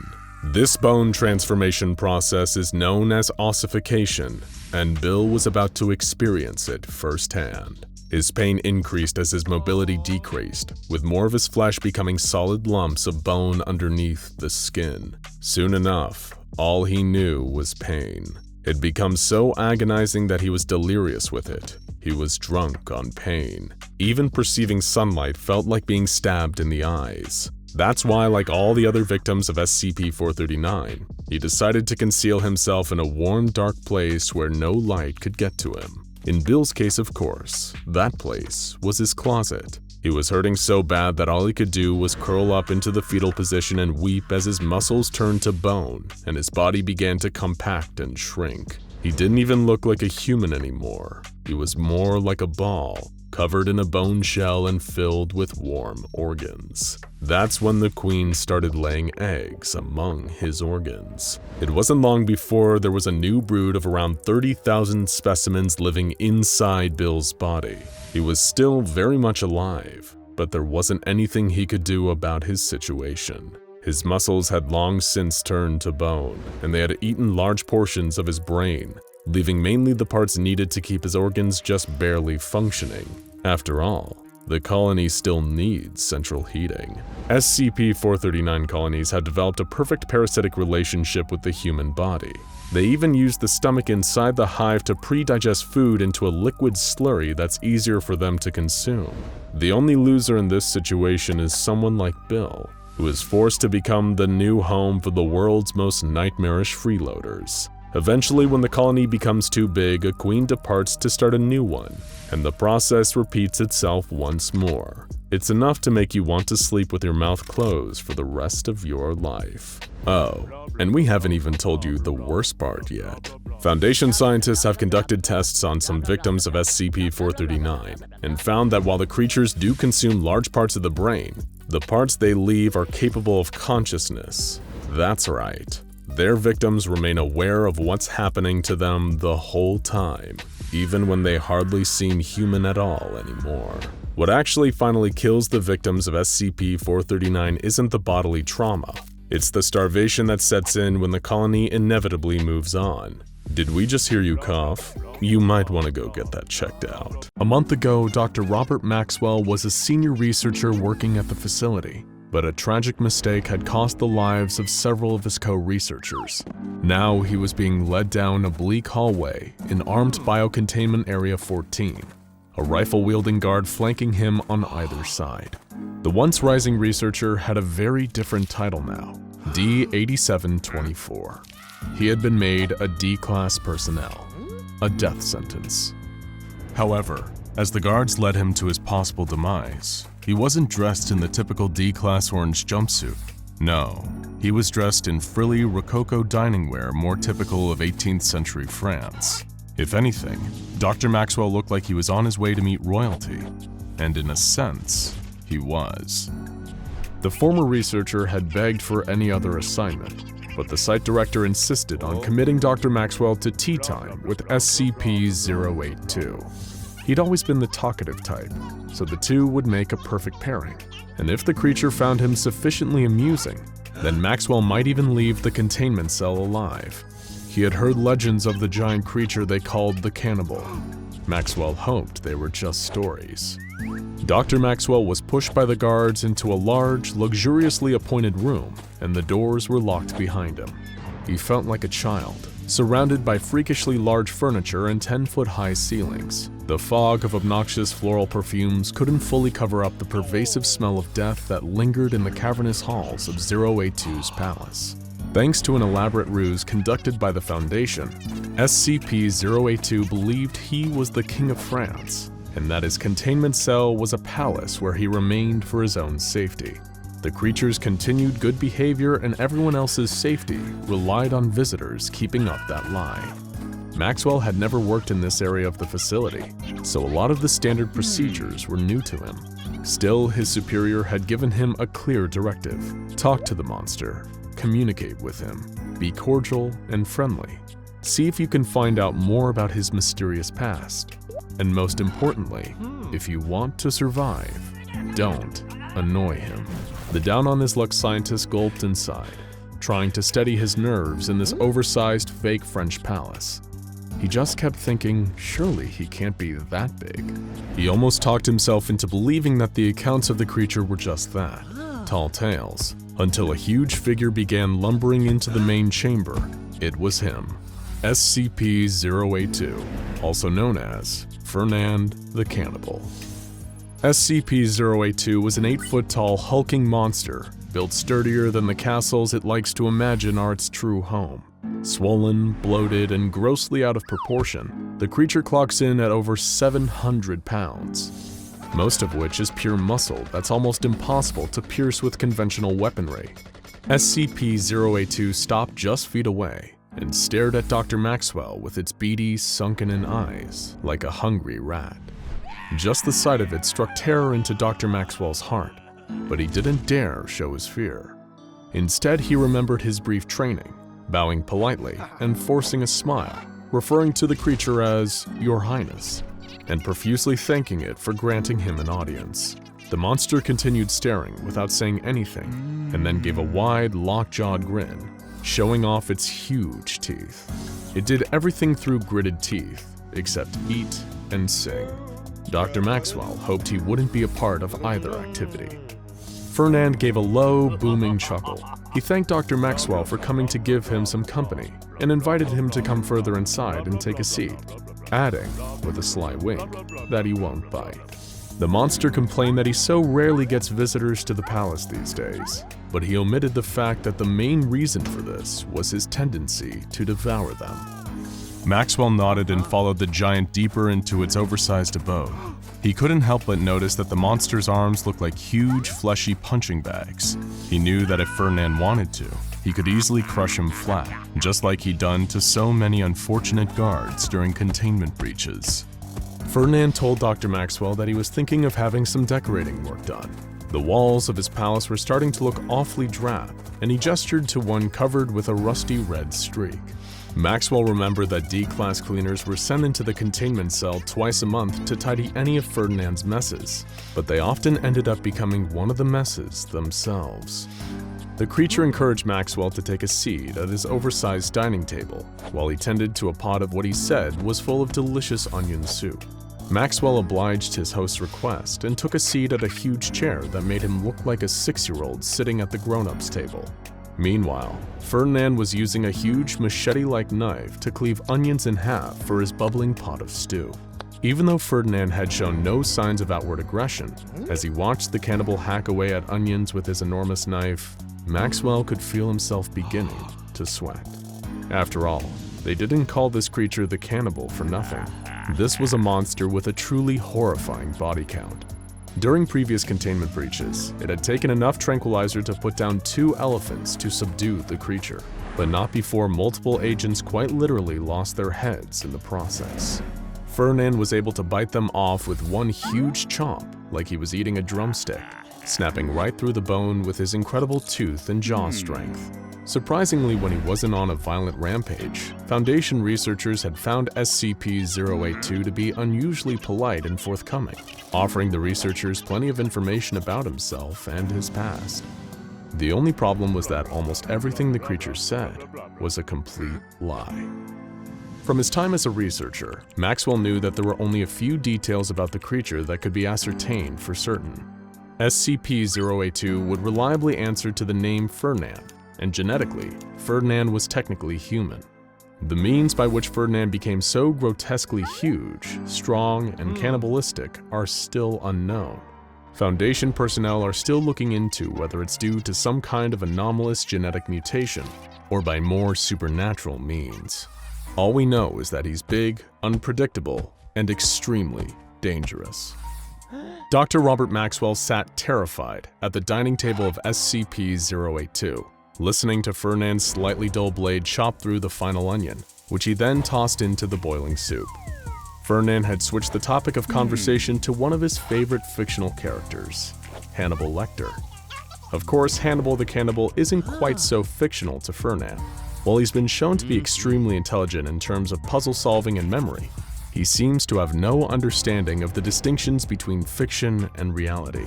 He assumes all movies and TV shows are a form of documentary or reality television. And ever since seeing The Silence of the Lambs, Fernand has been eager to meet with Dr. Lecter, which he emphasized to Maxwell over and over. Since trying to explain the concept of fiction to Fernand had never previously worked, Maxwell simply told him that Dr. Lecter is extremely busy at the moment, but will visit whenever he gets a chance. This seemed to satisfy Fernand, who placed 2 large bowls of steaming soup on the table before sitting down a little too close to Maxwell. He couldn't help but notice that the giant cannibal was now sitting within biting distance, and as a lowly D-class, nobody would be rushing in to save him if things went south. Fernand began ranting through his clenched teeth once more, occasionally stopping to consume a hefty spoonful of onion soup. Maxwell was sure to do the same, not wanting to seem anything less than polite. But soon the tenor of Fernand's rant began to shift. Typically the monster spoke French or heavily accented English. Now he was affecting the accent of a Victorian gentleman, peppering his speech with tally-ho and the game is afoot. Maxwell was confused at first, but quickly realized the game Fernand was playing. It's well known that Fernand is a pathological liar who likes to play numerous characters, changing his mannerisms and clothes accordingly. These personas have included a vampire, Big Bird, Andre the Giant, Foundation researcher Dr. Bright, the Incredible Hulk, Alexander the Great, Captain Hook, Dr. Frankenstein, and Frankenstein's monster. And, of course, in this case, the iconic fictional detective, Sherlock Holmes. Fearing for his life in this strange situation, Dr. Maxwell did the only thing he could: play along. As Fernand reeled off his Holmesian delusions, Maxwell began to play the role of Dr. John Watson, asking follow-up questions and complimenting Fernand's impeccable deductive reasoning. And it seemed to be working. Fernand played along too, acting as though the two of them really were Arthur Conan Doyle's crime-fighting duo. Towards the end of their game, Dr. Maxwell was even starting to enjoy it, amazed that his quick thinking was actually keeping him safe. But just then, the cannibal froze, as if in a trance. He locked eyes with Dr. Maxwell, like a mad dog that you can't tell if it's going to bite you or not. He saw the creature's gargantuan teeth separating, its huge jaws stretching open. This could surely only mean one thing. Dr. Maxwell winced and prepared for death, cursing that all of his quick thinking had amounted to nothing. Fernand leaned towards him, his gaping maw with its hot onion-scented breath just inches away from Maxwell. And then, he began to sing. The cannibal broke into a raucous Victorian pub song, happy and jovial. In his moment of terror, Dr. Maxwell had forgotten that this was the other reason SCP-082 opens his nightmarish jaws. Relief washed over him, as he knew he was safe, at least for the moment. Not long after, Foundation guards arrived and escorted him from the cell, leaving the delusional giant to his own devices back in the so-called palace. The former researcher had done it. He had bested Fernand the Cannibal, and hopefully it would be the last time he'd ever be face-to-face with that deranged giant. Unfortunately for Dr. Robert Maxwell, in a performance review later that week, one of his superiors remarked that Fernand enjoyed his company and he had done a great job. Such a good job, in fact, that Fernand insisted he have Dr. Maxwell for dinner, or any other meal for that matter, sometime very soon. The year was 1861. Arthur Duplessis, one of the world's most renowned explorers and adventurers, hacked through the thick vines of the Amazon rainforest with a well-worn machete. He grunted and strained, his clothes heavy and skin slick with sweat. He took a deep swig from his canteen and paused briefly to breathe. This was the second week of his solo expedition into the lung of the world, and the process had been grueling. He'd fought off piranhas, electric eels, and invasive kangaroo fish while wading and kayaking down the Amazon River. He'd contended with tribesmen and poachers, and narrowly dodged his fair share of poisonous beasties that could take down prey 3 times their size. No sane man would brave this horror for its own sake, but Arthur has as good a reason as any. He was searching for his younger brother, Joseph Duplessis, who had disappeared a month earlier during a trek through the Amazon. Joseph had always admired his brother's wild adventures and sought to imitate him. It was for that very reason that Arthur had felt responsible for his brother's current predicament and made it his mission to rescue him. The Amazon is an ancient and cruel mistress. The arrogant and foolish have hoped to conquer or tame her for centuries, but countless men had disappeared in the pulsing heart of this green behemoth. Arthur may have been a world-class explorer in a different league to many of the others whose lives this green inferno has handedly taken, but there were creatures lurking deep in the Amazon that went beyond even Arthur's knowledge. The kind of beasts that would make the darkest and most twisted nightmares look comparatively inviting. Beasts like SCP-2031. If Joseph was able to send Arthur one more message before it all came to a horrible end, we could only imagine it'd be something like, "Don't come for me. It's already too late. But there's still time to save yourself, brother. Stay away, for God's sake, stay away. You have no idea what you're dealing with here. Forget about me. Go while there's still time." Sadly for Arthur Duplessis, that time was about to run out. He ventured further into the depths of the Amazon, where even light was scarce under the thick canopy above. A mighty green anaconda slithered through a nearby tributary, tongue flailing in search of prey. An Amazonian giant centipede, a centipede so large and vicious it preys on snakes and bats, skittered up a nearby tree on 46 needle-like legs. A big, meaty tarantula deftly navigated the branches above, while tree frogs with poison potent enough to put an entire army 6 feet under hopped through the rich undergrowth. Humans held no power here. Arthur fell to his knees and began to weep. His foolish ambitions had gotten his dear brother killed in this awful place, shot to death by poachers, strangled by anacondas, or eaten alive by vicious bull sharks in the Amazon River. There were so many horrible ways that Joseph could had died, and in the absence of ever finding a body, all of them would simultaneously be true. The Duplessis family would never know peace. There would be a void, an emptiness in all of their hearts forever. But just when Arthur was about to give up hope, something miraculous happened. He saw a human figure stumbling around faintly in the distance. Arthur drew his trusty pistol, assuming it could be a poacher or a hostile tribesman, but something was different. The figure had its back to Arthur, but he recognized its shirt, a distinctive shade of light blue, just like the shirt that Arthur had bought for Joseph on his previous birthday. Could it be? Was it really him? Arthur holstered his weapon and jumped to his feet. He couldn't let this figure get away, even if there was only the tiniest chance it could actually be his brother and not some kind of forest mirage. Arthur ran towards the figure with the last of his energy reserves, panting and wheezing. He called his brother's name again and again, but the figure didn't respond.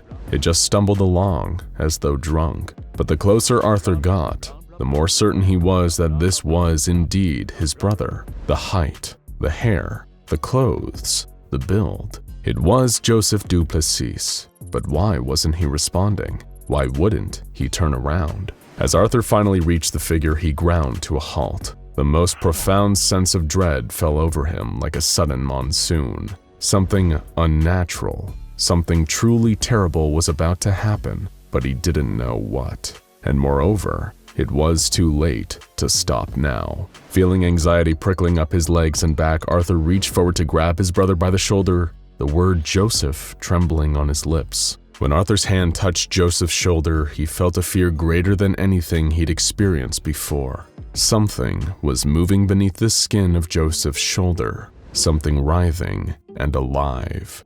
A million tiny creatures all working together in his brother's flesh. Before he could even draw his hand away, his brother turned.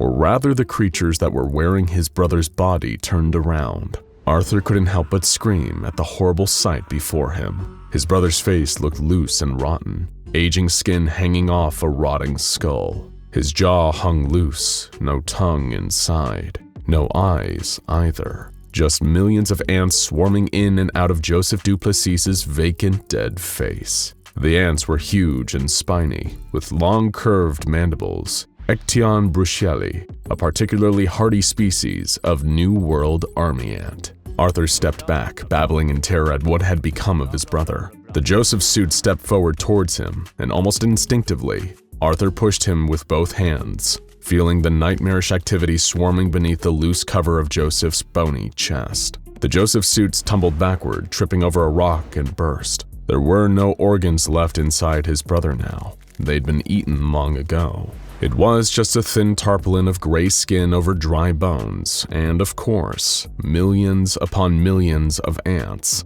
now making a beeline for Arthur with the frightening military precision any naturalist could expect from Ecton bruxelli. But while army ants could be a formidable and frightening foe in their own right, nobody had seen any ants like this before. Well, nobody who'd lived to tell the tale, at least. Arthur turned to flee, but sadly it was already too late for him. What he thought were mere prickles of anxiety were actually an invasion force of Ecton bruxelli soldiers, which had positioned themselves over key nerves and ligaments on his skin and spine. As Arthur tried to run away, the ants began to bite into him, cutting through skin, rending bone and munching into the chewy neurons underneath. Arthur felt intense flashes of pain all over his body before collapsing to the ground, paralyzed. That's when the true horrors began. If there was one consolation for Arthur in this last terrible hours of his life, he would at least know firsthand exactly how his brother died. He couldn't move,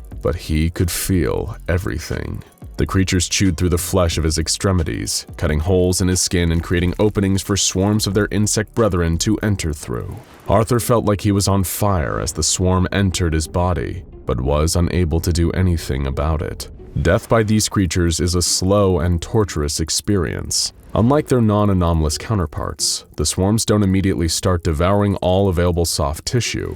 SCP-2031 wants to keep their prey alive while they renovate their new home. Arthur finally died 2 days later, from dehydration. It was at this point that the creatures finally began eating his organs and eventually distributing their colony throughout his body. The ants even produce an enzyme that slows the decaying process for their deceased hosts. That's why Joseph Duplessis didn't look a whole lot worse by the time Arthur found him, even though he'd already suffered a month of post-mortem infestation. Not long after Arthur's death, the Arthur suit got up and walked away. The world would never know how or why Arthur Duplessis and his brother disappeared in the dark heart of the Amazon jungle, but perhaps for the sake of all those who loved them, ignorance is actually kinder than the truth. It would be almost a century before the Foundation finally discovered these creatures on a nearby farm, designated them SCP-2031, and began containment and testing. They soon became aware of what Arthur, Joseph, and many others had learned the hard way. While they may be relatively ineffectual individually, together these insects were a real force to be reckoned with. Very few non-anomalous animals had any chance of escaping them once they'd set their sights on a target and began assuming their attack positions. In one observed instance, SCP-2031 soldiers were able to take down a 1,000-kilogram Angus bull in 5 minutes, most of which was just spent getting their soldiers into their proper positions over the spine and leg ligaments. The Foundation just got extremely lucky that these vicious insect predators happened to be isolated to some pretty specific areas in South America, thanks to the climate requirements of their habitats. In fact, pretty much all of the specimens the Foundation found were all in one place. The creatures had developed a particularly frightening form of ant farm known as SCP-2031-A, an isolated containment zone on a stretch of farmland where the ants could find hosts in the form of live people and animals, keeping them relatively isolated. 27 separate SCP-2031 colonies were first found on this farm, inhabiting and operating 27 different corpses. These include 15 cows, 5 different horses, 3 domestic pigs, 1 dog, and most fascinating of all, 3 human specimens, an adult male, an adult female, and a child of unspecified gender. What's even more fascinating than the efficacy of these ants in attacking all different kinds of prey is their deftness at mimicking the behavior of their hosts. This isn't a reconstructive maggot situation. See our video on that nightmare for further information. The ants attempt to make their hosts actually act like the creatures they once were. The Foundation were astonished to see that the 3 human suits seemed to actually go through the motions of running the farm, watering the livestock, dispensing feed, moving other SCP-2031 colonies from one pasture to another. The human child suit would even spend extensive time playing with the dog suit, engaging in games such as fetch or mock wrestling. How the SCP-2031 colonies are able to do this is unknown. Working theories include rigorous observation of their targets before colonization, and the colony hive mind somehow picking up residual thoughts or muscle memory from their victims. Non-anomalous ants introduced to the SCP-2031 colonies also begin exhibiting anomalous traits, so the effects may somehow be contagious. One of the most fascinating moments of all came when the structural integrity of the dog suit finally gave out, leading to its colony exiting the body and returning to more nomadic behavior typical of army ants in search of a new host. The strange part was that the human suits actually seemed to grieve for the deceased dog suit, with the child suit becoming somewhat distressed that their playmate was suddenly gone. The 2 human suits even took the carcass of the dog suit and buried it in another pasture. It was unlike anything the Foundation had observed with SCP-2031 before. At what point did mimicry become sincere behavior? Because now SCP-2031 was seriously blurring the lines. It is in the best interest of the Foundation to keep this little ant farm going, both to keep SCP-2031 distracted from venturing further and causing trouble, and to further study the fascinating behaviors and dynamics exhibited by SCP-2031 colonies in captivity. One of the researchers has already put in a request for a new golden retriever. It was July of 2004, and Bill Murray was enjoying the peak of an extremely successful career. Not only had the iconic actor starred in some of the most beloved comedies of the 20th century, including Ghostbusters and Groundhog Day, he'd voiced the main character of the recently released live-action Garfield movie. It'd been a financial success, but it was a critical flop. Not that this bothered Bill. He was happy with the performance and the paycheck. What he wouldn't be quite as happy about was the horrifying encounter he was about to have with SCP-2186. On July 8th, Bill was enjoying a cold drink on the porch of his luxurious Beverly Hills home. The sky was beginning to darken as the sun set in the west. It was a blissful evening. His wife Jennifer was inside, watching TV. Nothing seemed particularly out of the ordinary until he noticed a quick flash of orange in the distance. It was almost too fast to register, this large orange shape darting past the corner of his eye. For a second, he entertained the thought that it might have been an escaped tiger, but it was gone too fast to really tell. Bill finished his drink and headed inside. He had enough for one night. The next morning, he got up to read the paper and found the Garfield movie getting slaughtered by the critics. One review stated, "No one can accuse Garfield the movie of infidelity to its source. It faithfully conveys the banality of Jim Davis's cartoon." Another called it, "a film without energy and without spirit." He put the paper down and ate his breakfast. A few blows to the ego were worth it for the paydays that came with big-budget family films. Just then, his wife came to him with a strange question. "Were you walking around downstairs in the middle of the night?" No, he hadn't. He'd been sleeping like a baby. Why did she ask? "Well," Jennifer said, "I heard some rustling downstairs last night. It sounded like something big."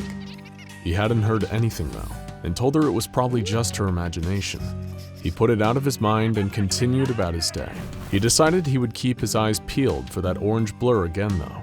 Bill didn't see anything peculiar the rest of the morning and went to a local cafe for lunch. He ordered a coffee and a cream cheese bagel, then made a quick trip to the bathroom while his food was prepared.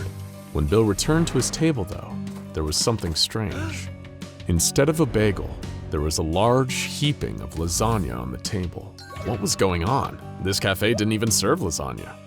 Bill knew something was terribly wrong. Things only got stranger when Bill came home to find a small tuft of orange fur snagged on the frame of his front door. And it wasn't synthetic fur like you'd see on plush toys or stuffed animals. No, this was real animal fur. Maybe someone was just goofing off or trying to play some weird prank on him. But it didn't feel like it. Deep down, Bill Murray knew that he was in grave danger. Whoever or whatever was behind this, it wanted to hurt him. That night, his worst fears were realized. Bill's wife had left town for the week, and he was headed to the kitchen in the middle of the night for a glass of water when he saw something, a huge figure moving up against the glass door leading to his backyard. The thing was huge, nearly 7 feet tall, with a bloated, fur-covered, misshapen body that was pressed up against the door. Its fur was bright, garish orange, a cartoon orange. Strangest of all, though, was the sound it was making. It sounded like it was purring. Bill backed away from the door and then ran back to his room to hide. The whole night he sat cowering as he heard scratching against the walls, like something was trying to get in. He was terrified and too scared to do anything, even move. Finally, as morning broke, the noises seemed to stop. Bill had to do something. He couldn't let this nightmare go on another night. What if things got worse? What if that thing managed to get inside? He called the local police, and when they arrived, he explained the incredibly strange situation as best he could. He told them he was being stalked by some kind of huge cat, or at least someone dressed like a huge cat. Also, there was lasagna involved. The officers interviewing him could barely contain their laughter as he told them his story. A giant orange cat? Perhaps, one of them theorized, he angered some kind of obsessive Garfield fan through his involvement in the live-action movie. After all, the original comic had been running for years and had been extremely popular. Who knows what kind of nutjobs were obsessed with seeing only a faithful adaptation of the source material. As the officers departed, Bill was confident that they weren't taking him seriously. He couldn't rely on any of them for protection. Thankfully, from a multi-decade movie career, he had plenty of disposable income and decided to hire a private security team to protect him while he looked into this mystery. He had 2 trained bodyguards positioned around his home at all times for the next month. They were armed and given the cryptic orders to fire on anything orange. Meanwhile, Bill began to fall down a Garfield rabbit hole. He felt strangely compelled to research all the Garfield media he could find, as though the answer to his terrifying situation was somehow hidden between the lines. Bill explored the entire backlog of thousands of comic strips. He read the books and interviews with Jim Davis. He watched the cartoons and straight-to-DVD animated movies. Ironically, for a guy who'd recently portrayed the lasagna-loving orange cat, Bill had never felt quite so immersed in the character before. He found the strange pathos in the routine of Garfield and his friends. One particular comic really piqued his interest, though. Originally published in October of 1989, the comic began with Garfield being woken up by a strange chill, an almost eerie sensation. The character observed aloud that he didn't feel like he was in his own home. He explored his little home further, trying to find his owner John or his housemaid and sometimes nemesis Odie, but found nothing. As Garfield remarked on feeling alone, a purple speech box delivered this sinister message. "You have no idea how alone you are, Garfield." He then finds that his home looks like it's been abandoned for years. The for sale sign outside is practically ancient. Garfield slowly comes to a horrifying revelation. Everyone really is gone, and his adventures and friends now exist only in his imagination. He's trapped in a prison of his own creation, trying to stave off his endless loneliness, in denial about the reality of his situation. The comic ended with a quote directly from Jim Davis himself saying, "An imagination is a powerful tool. It can tint memories of the past, shade perceptions of the present, or paint a future so vivid that it can entice or terrify, all depending upon how we conduct ourselves today." As he read those words, Bill Murray felt a chill down his spine. Why had he wanted to get involved in the Garfield movie in the first place? What had he gotten himself into? Before he could slip any deeper into his own mind, Bill heard a faint, choked scream downstairs. He felt his breath catch in his throat. He was terrified, but needed to see what was happening. He carefully and quietly began to creep down the stairs. At the bottom, he poked his head around a corner And that's when he saw a member of his security detail lying dead on the floor. His face was blue from asphyxiation. His mouth was stuffed with lasagna. It looked like he had been force-fed to death. Bill wanted to scream, but he couldn't, or maybe knew he shouldn't. Just then he heard a soft, meaty thumping noise coming from the nearby living room. He didn't know why, but he felt compelled to approach, as if by forces beyond his control. He made his way to the living room, and when he'd got there, he saw where the noise was coming from. Bill's jaw dropped in pure horror. There was the other member of his security detail, lying limp and lifeless under a giant orange figure. It was a grotesquely huge creature, wearing what looked to be a kind of crude Garfield outfit made of sewn-together cat pelts. It stank of pasta and rotten meat. In its giant paw, it held a golden trophy, which it was using to pound the security guard's head into mush, while making quiet, cat-like purring noises. The creature suddenly stopped and looked up, locking eyes with Bill. The fear of death came over him. He froze as the giant, freakish Garfield stepped over Donnie's corpse and began to come towards him. Bill turned and ran, but Garfield was gaining on him. Before he could make it to the front door, the creature knocked him over. He was laid out on the ground, looking up at it as it reached into its own body cavity and began to pull out handfuls of lasagna. He was about to shove a wad of the horrible, decaying pasta into Bill's mouth when suddenly a ding was heard, and the creature stopped. It looked up, as if sniffing the air, and then suddenly turned and lumbered towards the kitchen. Bill watched as the Garfield monster entered the kitchen, where somehow there was a steaming hot fresh lasagna sitting in the open oven. The creature had sensed the presence of external lasagna and felt the compulsion to integrate it into its body, grabbing fistfuls and shoving it into itself. Just then, a group of highly trained SCP Foundation personnel burst into the room and subdued the creature. It had been an ambush. The Foundation had been tipped off to the presence of the creature by monitoring the local police department dispatches, and the report of a 7-foot-tall comic book cat terrorizing a Hollywood actor was definitely worth looking into. The monster that had almost taken Bill Murray's life was SCP-2086, a deadly pataphysical being that tends to manifest around people somehow involved in the Garfield intellectual property. It appears whenever the public perception of Garfield falls out of favor, and because Bill had starred in the critically panned Garfield movie, he was currently at the very top of SCP-3166's hit list. Thankfully, he managed to survive his terrifying ordeal, and was administered amnestics by Foundation personnel so that he could return to his normal life. This frightening and mysterious creature has been around since 1989, appearing after the publication of the haunting Garfield comic that Bill had read that very night. It appeared in the office of United Media, who were the publishers of the Garfield comic strip at the time, and began wreaking havoc. Since then, the creature's manifestation has been a constant threat whenever Garfield loses its popularity or audience. As a result, the Foundation has spent years as the funding source behind all Garfield media, and even planting hypnotic mimetics into the comic strips to ensure that there is always a loyal fan base.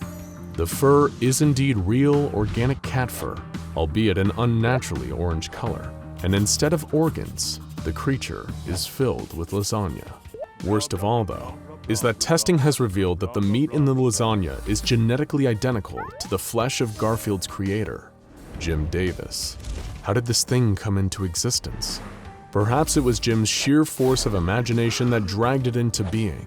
As he himself said, an imagination is a powerful tool. All in all, it's lucky that Bill Murray was able to survive his encounter and return to his normal life. Well, as normal as life can be for Bill Murray. And if you see Bill Murray, don't bother asking him about SCP-3166. The amnestics were quite effective. And just as he's fond of saying himself, no one will ever believe you.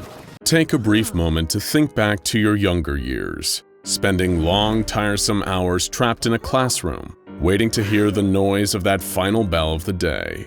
That sound meant freedom, the end of another grueling 6 hours at your desk, and the chance to get back to the warm sanctuary of home. If you were lucky, you might not have had to go far to get back to the safety and security of being in your parents' house. Living close enough to the school would mean you could easily walk home when the day was through. But your classmates? Well, they weren't all as lucky. Some of them had miles to travel, all the way across town even. Fortunately though, the school bus would always be waiting outside at the end of each day, ready to take a gaggle of rowdy kids back home. And if you were one of those kids that had to take the bus, you'll know that the trip home after school was hardly a calm drive. Paper planes and spitballs firing from all directions, wads of chewing gum stuck to the undersides of seats, other kids all around you screaming and yelling at the top of their lungs. Still, it could be worse, right? No, trust us, it could be much, much worse than you can ever imagine. What if one day, the bus that picked you up from school wasn't a bus at all?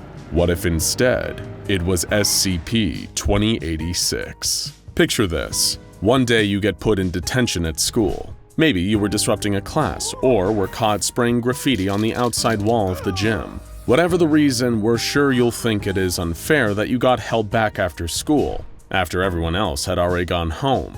But you do your time until finally you're told you can leave. Problem is, your house is on the other side of town, and you've already missed the bus. You make your way off the campus, down the nearest street. Maybe there's a city bus you can catch that'll get you back home. As you stroll away from your school, you realize that the nearest bus stop, the first one on the route home, seems to be further away than you remember it being. Must be just the exhaustion of a long day getting the better of you, playing tricks on your mind. It's not like someone could move the bus stop, right? Finally reaching the stop, you notice lights coming down the street after a few moments of waiting quietly. A late bus, just like you hoped for. It pulls up to the next stop, the doors folding open to allow you on board. It's totally empty, save for the driver, but straight away you notice there's something odd about him. He seems drained of color. His movements are weird, more like a puppet on strings than an actual living, breathing human being. Now that you think about it, if it wasn't for the fact he was clearly moving, driving the bus, you might assume that he was a corpse. Then again, maybe he just had a long day too. Taking a seat, you try not to think about it and stare out of the window in boredom. You watch as the route takes you past stop after stop, all of them empty just like the bus itself. But then something unexpected happens. You've ridden the bus to and from school so many times before that you can't help but notice when, for some reason, it takes a wrong turn. Looking out the window, you know you aren't mistaken. The driver has changed direction. Instead of heading towards the nearest stop to home, he's taken the bus towards the furthest edge of town. Desperately, you try yelling at him, asking why he's taken the wrong turn, but the driver stays still, as if he can't even hear what you're saying. That's when you notice the smell. You didn't catch it before, but now it's all around you, filling the air inside the bus. It's almost like the scent of disinfectant. The bus now smells the same way a hospital does. But that's not all. The more you breathe it in, the more you feel yourself starting to get woozy, arms and legs getting heavier. Everything around you feels as if it's spinning uncontrollably. Out of the windows, you can just about make out the sight of a junkyard, blurring in and out of focus. It's meant to be abandoned, and yet you're sure you can see movement. Massive, indeterminate shapes shifting around in the dark. Finally, your vision goes dark and you fall unconscious onto the floor of the bus. Only, you were never on the bus to begin with. No. Although you didn't know it, you were prey to something that just looked like a bus. SCP-2086. And now that it's caught you, you'll never see the light of day again. Now, SCP-2086 doesn't just refer to a single creature, not by a long shot. It is the designation given to an entire species of arthropods. Think lobsters, crabs, and spiders, or insects like centipedes and millipedes, only much bigger. To the untrained eye, and depending on when you look, an instance of SCP-2086 will normally look like any ordinary public transport vehicle, of any make and model, or belonging to any company or transit authority. Usually though, they look like regular old buses, at least while they're out foraging for food. When born, an SCP-2086 specimen will grow to full juvenile size within a week, usually weighing 200 kilograms or less. Full matured adult instances, however, can weigh approximately 17,000 kilograms. The adults are the ones that go out foraging, leaving the nest to collect food to then bring back to the juvenile SCP-2086s. And by food, we of course mean humans. While out on the roads, matured SCP-2086 creatures are practically identical to the auto vehicles that form their bodies. But the materials that this disguise is made from, the steel, plastic, wood, and glass, they're all actually comprised of specialized chitin, the kind of outer shell you'd find on most arthropods. But underneath that outer shell, that's where you'll find the real horror. Within the main chamber, beneath the flooring of the bus's long inner portion, is stored the pulsing, beating heart of an SCP-2086 specimen. And we don't mean that in a metaphorical sense. If you were to lift up the floorboards of one of these bus-like creatures, you'd see its heart, along with other vital organs like the creature's brain and stomach. What's more, the figure in the front seat that you thought was a living, breathing bus driver actually isn't living or breathing, not anymore. Preserved in a shell-like substance that the creature is able to produce, the driver is actually a human corpse, acting as a decoy for SCP-2086s. From within the bus body, fibrous appendages reach up into the corpse, almost like incredibly thin hairs. The creature can then use the cadaver essentially as a puppet with a dead person's body. That's how an SCP-2086 is able to move its driver around, making it appear more lifelike so it can lure its prey aboard. Think of it like the bioluminescent light that an anglerfish uses to tempt unsuspecting fish into their jaws. Same principle, but with a dramatically different result when it comes to SCP-2086. But if you thought bus creatures with internal organs under the floor and dead meat puppets in the driver's seat weren't creepy enough, there's still much more to SCP-2086s than meets the eye. For example, when they aren't out foraging, the adult creatures can unravel the roof of their bus-shaped outer shell. Underneath is a pair of wings, large enough and strong enough to carry their entire 7,000 kilos of weight off the ground and up into the air. As for eyes, the headlights at the front are, in actual fact, bioluminescent optical organs, allowing the creatures to see their prey even in the dark. Still not horrifying enough? Well, would knowing about their legs help? The wheels underneath an SCP-2086 specimen are also capable of unraveling, forming long gray or black legs like those of a spider. Yes, these are bus creatures with wings and multi-jointed legs. These legs aren't just big, clumsy appendages either. Compared with other arthropods, SCP-2086s are able to use their limbs to perform surprisingly intricate actions and finer levels of manipulations. For instance, a number of specimens have been observed in the wild by the SCP Foundation building shelters out of any materials that they can find near their nesting ground. And where do they normally nest? Wherever there's plenty of scrap metal and hardly any people to notice them. Junkyards are the preferred habitats of SCP-2086s and where they will normally establish their colonies. While the juveniles remain within the confines of the colony, adult SCP-2086 specimens will leave to collect humans. Although on occasion, the younger specimens have been known to travel out from their nest and rearrange or relocate signposts for bus stops. They then place them in a route that leads them back towards their nesting ground. It's something worth remembering if your nearest bus stop ever seems to be a little further away from the school than usual. Afterward, the older specimens will travel along the route laid out by the juvenile SCP-2086s, picking up any human passengers that they find waiting at the relocated bus stops. They have to choose their moments wisely, with people boarding and disembarking from the bus usually every few stops. Once an SCP-2086 has as many humans on board as it can carry, with the certainty it won't lose any at the upcoming stop, it secretes a substance similar to chloroform. This fills the inner chamber of the bus, causing that noxious smell, like hospital disinfectant. The chloroform-like substance incapacitates all the passengers on board, rendering them unconscious and readying them to be taken back to the local SCP-2086 colony. Once the adult SCP-2086 has arrived at the junkyard, the juveniles will descend on it. Given their much smaller size, they will climb inside the mature specimen and forcibly remove each and every human passenger it is carrying within.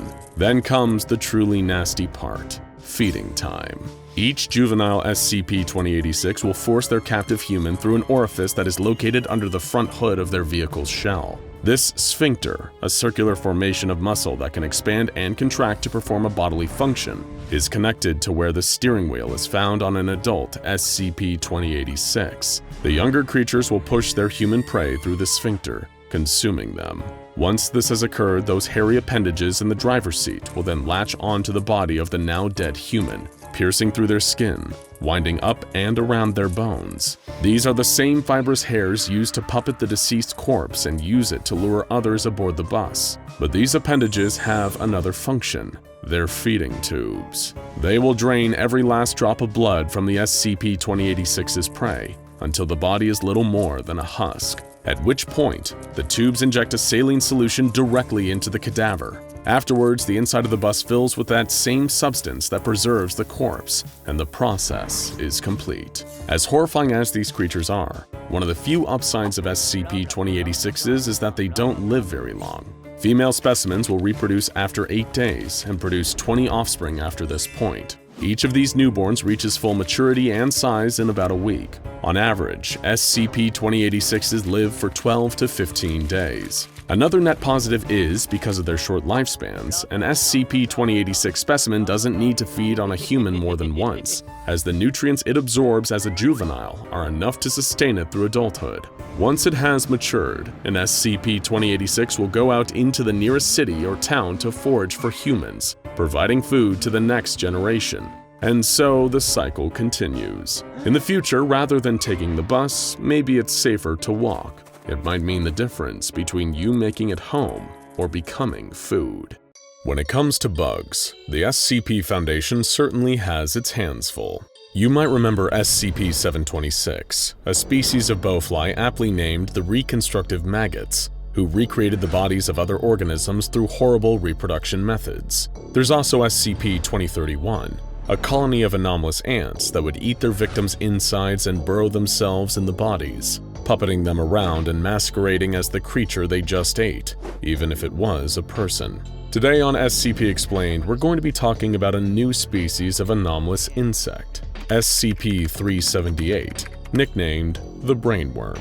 Well, it's an anomaly only new to us. For the Foundation, SCP-378's discovery and containment dates back to the days of the American Secure Containment Initiative. The American Secure Containment Initiative could be considered a predecessor to the SCP Foundation, active for the majority of the first half of the 20th century. While most of the stories go that the ASCI, alongside several other paranormal investigation organizations, eventually came together and formed the SCP Foundation in the early 50s, the reality is a lot murkier. As we all know, it's very hard to completely kill off an organization in the anomalous world. The secrecy and decentralization practically ensures that there's always going to be some stragglers left. And in the ASCI's case, that certainly seems to be the case. SCP-378's file indicates that by 1963, the ASCI was still around and kicking, though it was definitely living on borrowed time due to the rising prominence of the SCP Foundation.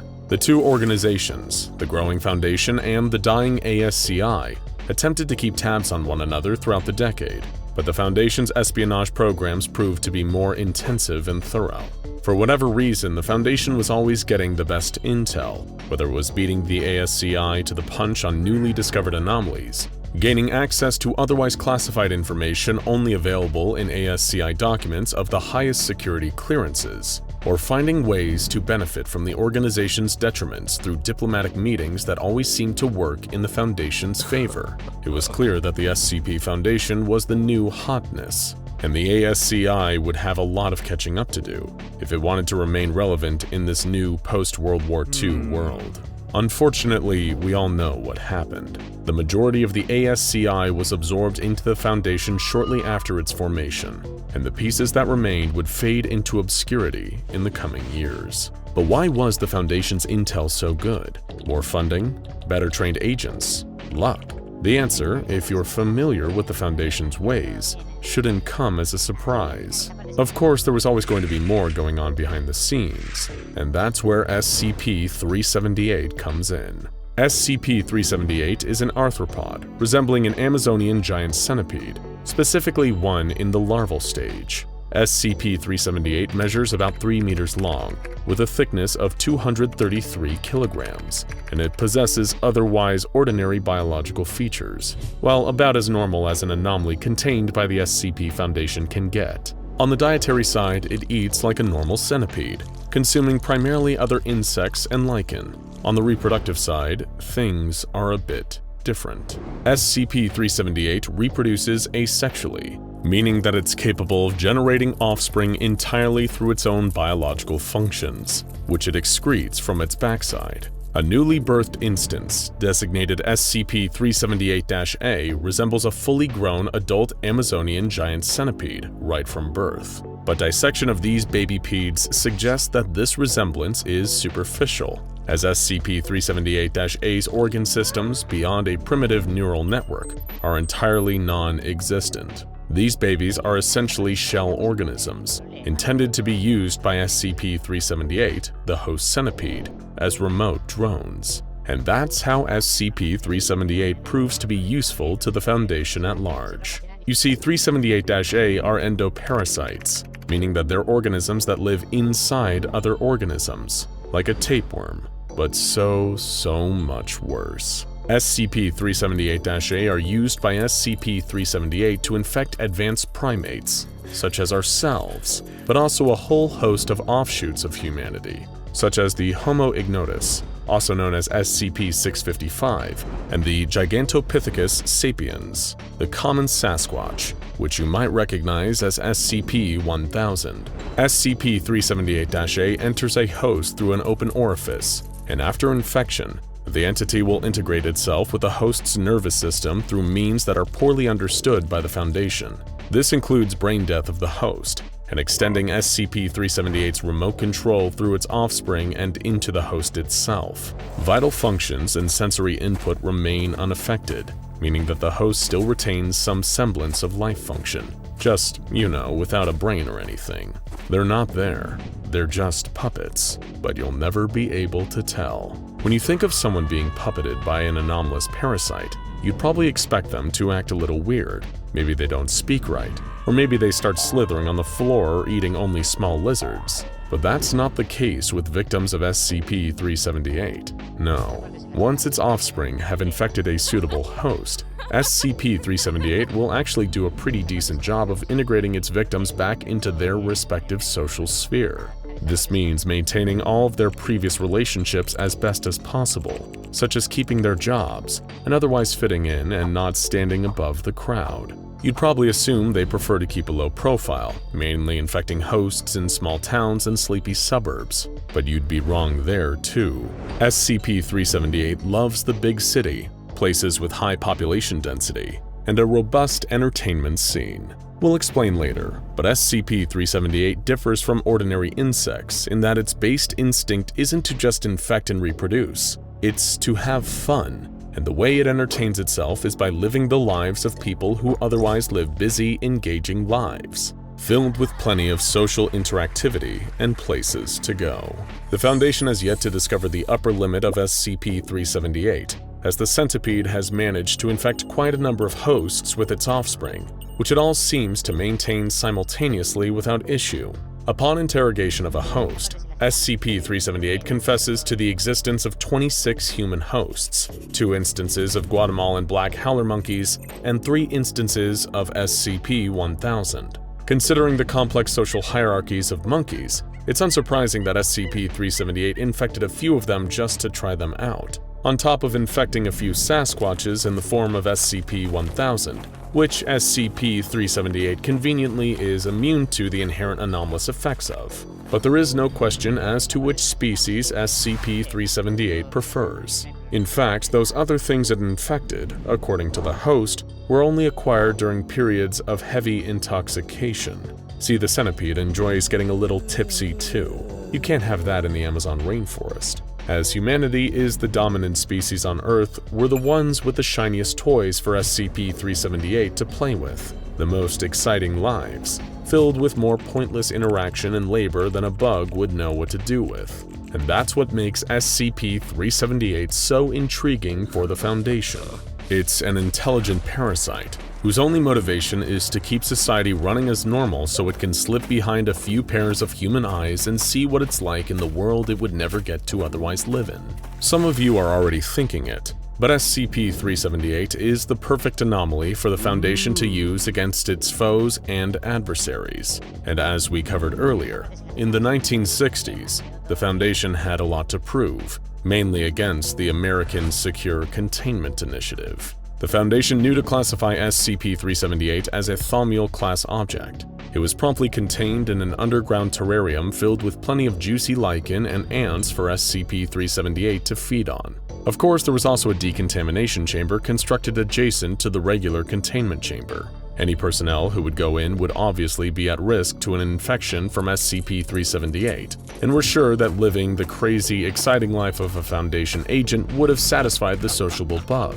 But the SCP Foundation wasn't taking any risks. As a result, anyone entering the chamber would have to wear full-body protection, and if they were found to be infected during the decontamination process, they would be terminated. After discovery of SCP-378, the Foundation immediately saw the potential in utilizing the anomaly for espionage purposes. After all, it would be a perfect spy network, capable of fitting in and maintaining ordinary roles while also communicating with SCP-378, who would feed information to the Foundation through another host. The impeccable precision of SCP-378's maintenance of its host's social personas would make the entity almost impenetrable to sniff out in the field, even for trained agents who deal with the anomalous. SCP-378's initial psychological evaluation was performed by the well-known Foundation psychologist, Dr. Simon Glass.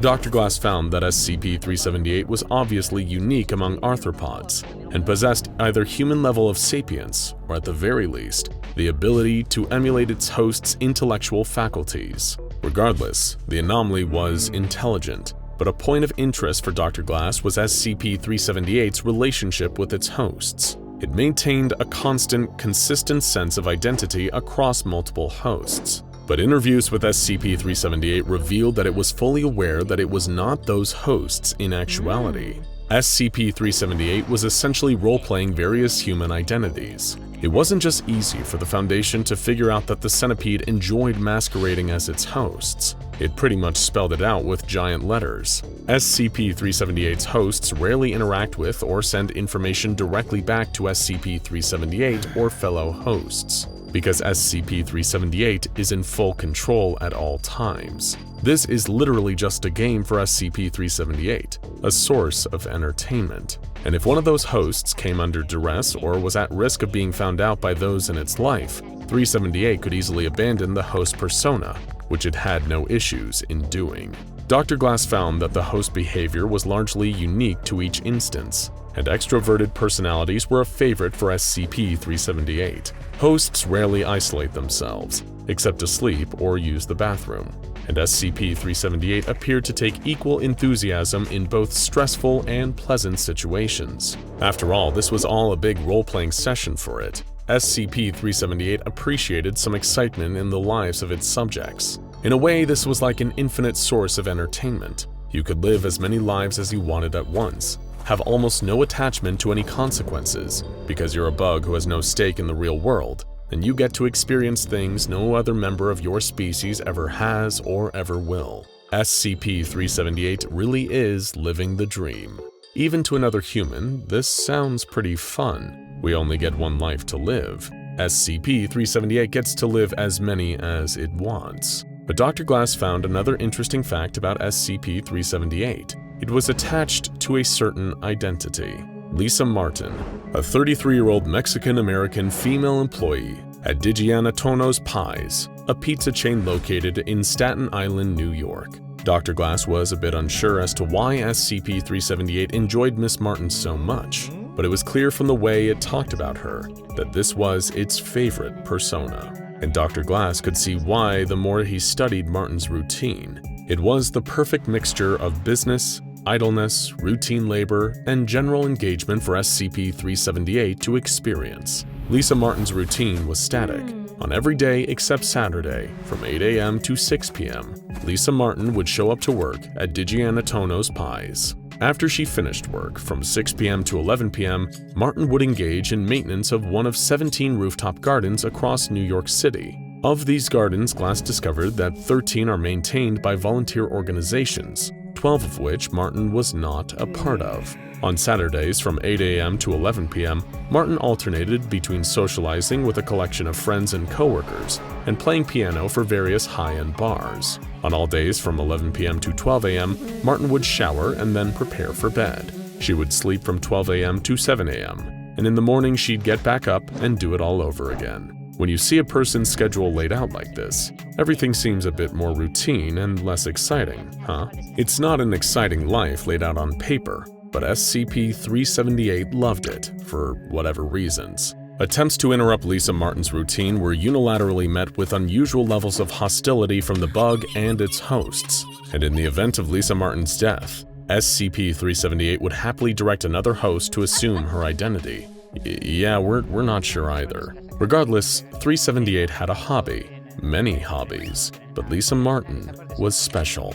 Dr. Glass's evaluation proved to be popular with the upper ranks of the Foundation, who, due to SCP-378's intelligence and awareness of human sentience, could prove to be useful to the overall mission of the Foundation. As we said before, in 1963, the Foundation had to contend with a number of powerful adjacent organizations: the Global Occult Coalition, with their destructive tendencies and the backing of the world governments; GRU Division P, the Soviet Union's anomalous research military unit; the remnants of the American Secure Containment Initiative, who, while not as prominent or as powerful as they used to be, still remained an organization capable of deterring the Foundation. As a result, the Foundation looked into applying SCP-378 through practical means. Dr. Glass's work importance could not be understated, but the prevailing theory was that SCP-378 did not understand the significance of social dynamics in regards to hierarchy and social capital. This could be observed in its strange defense of Lisa Martin. Several of SCP-378's hosts held positions of power,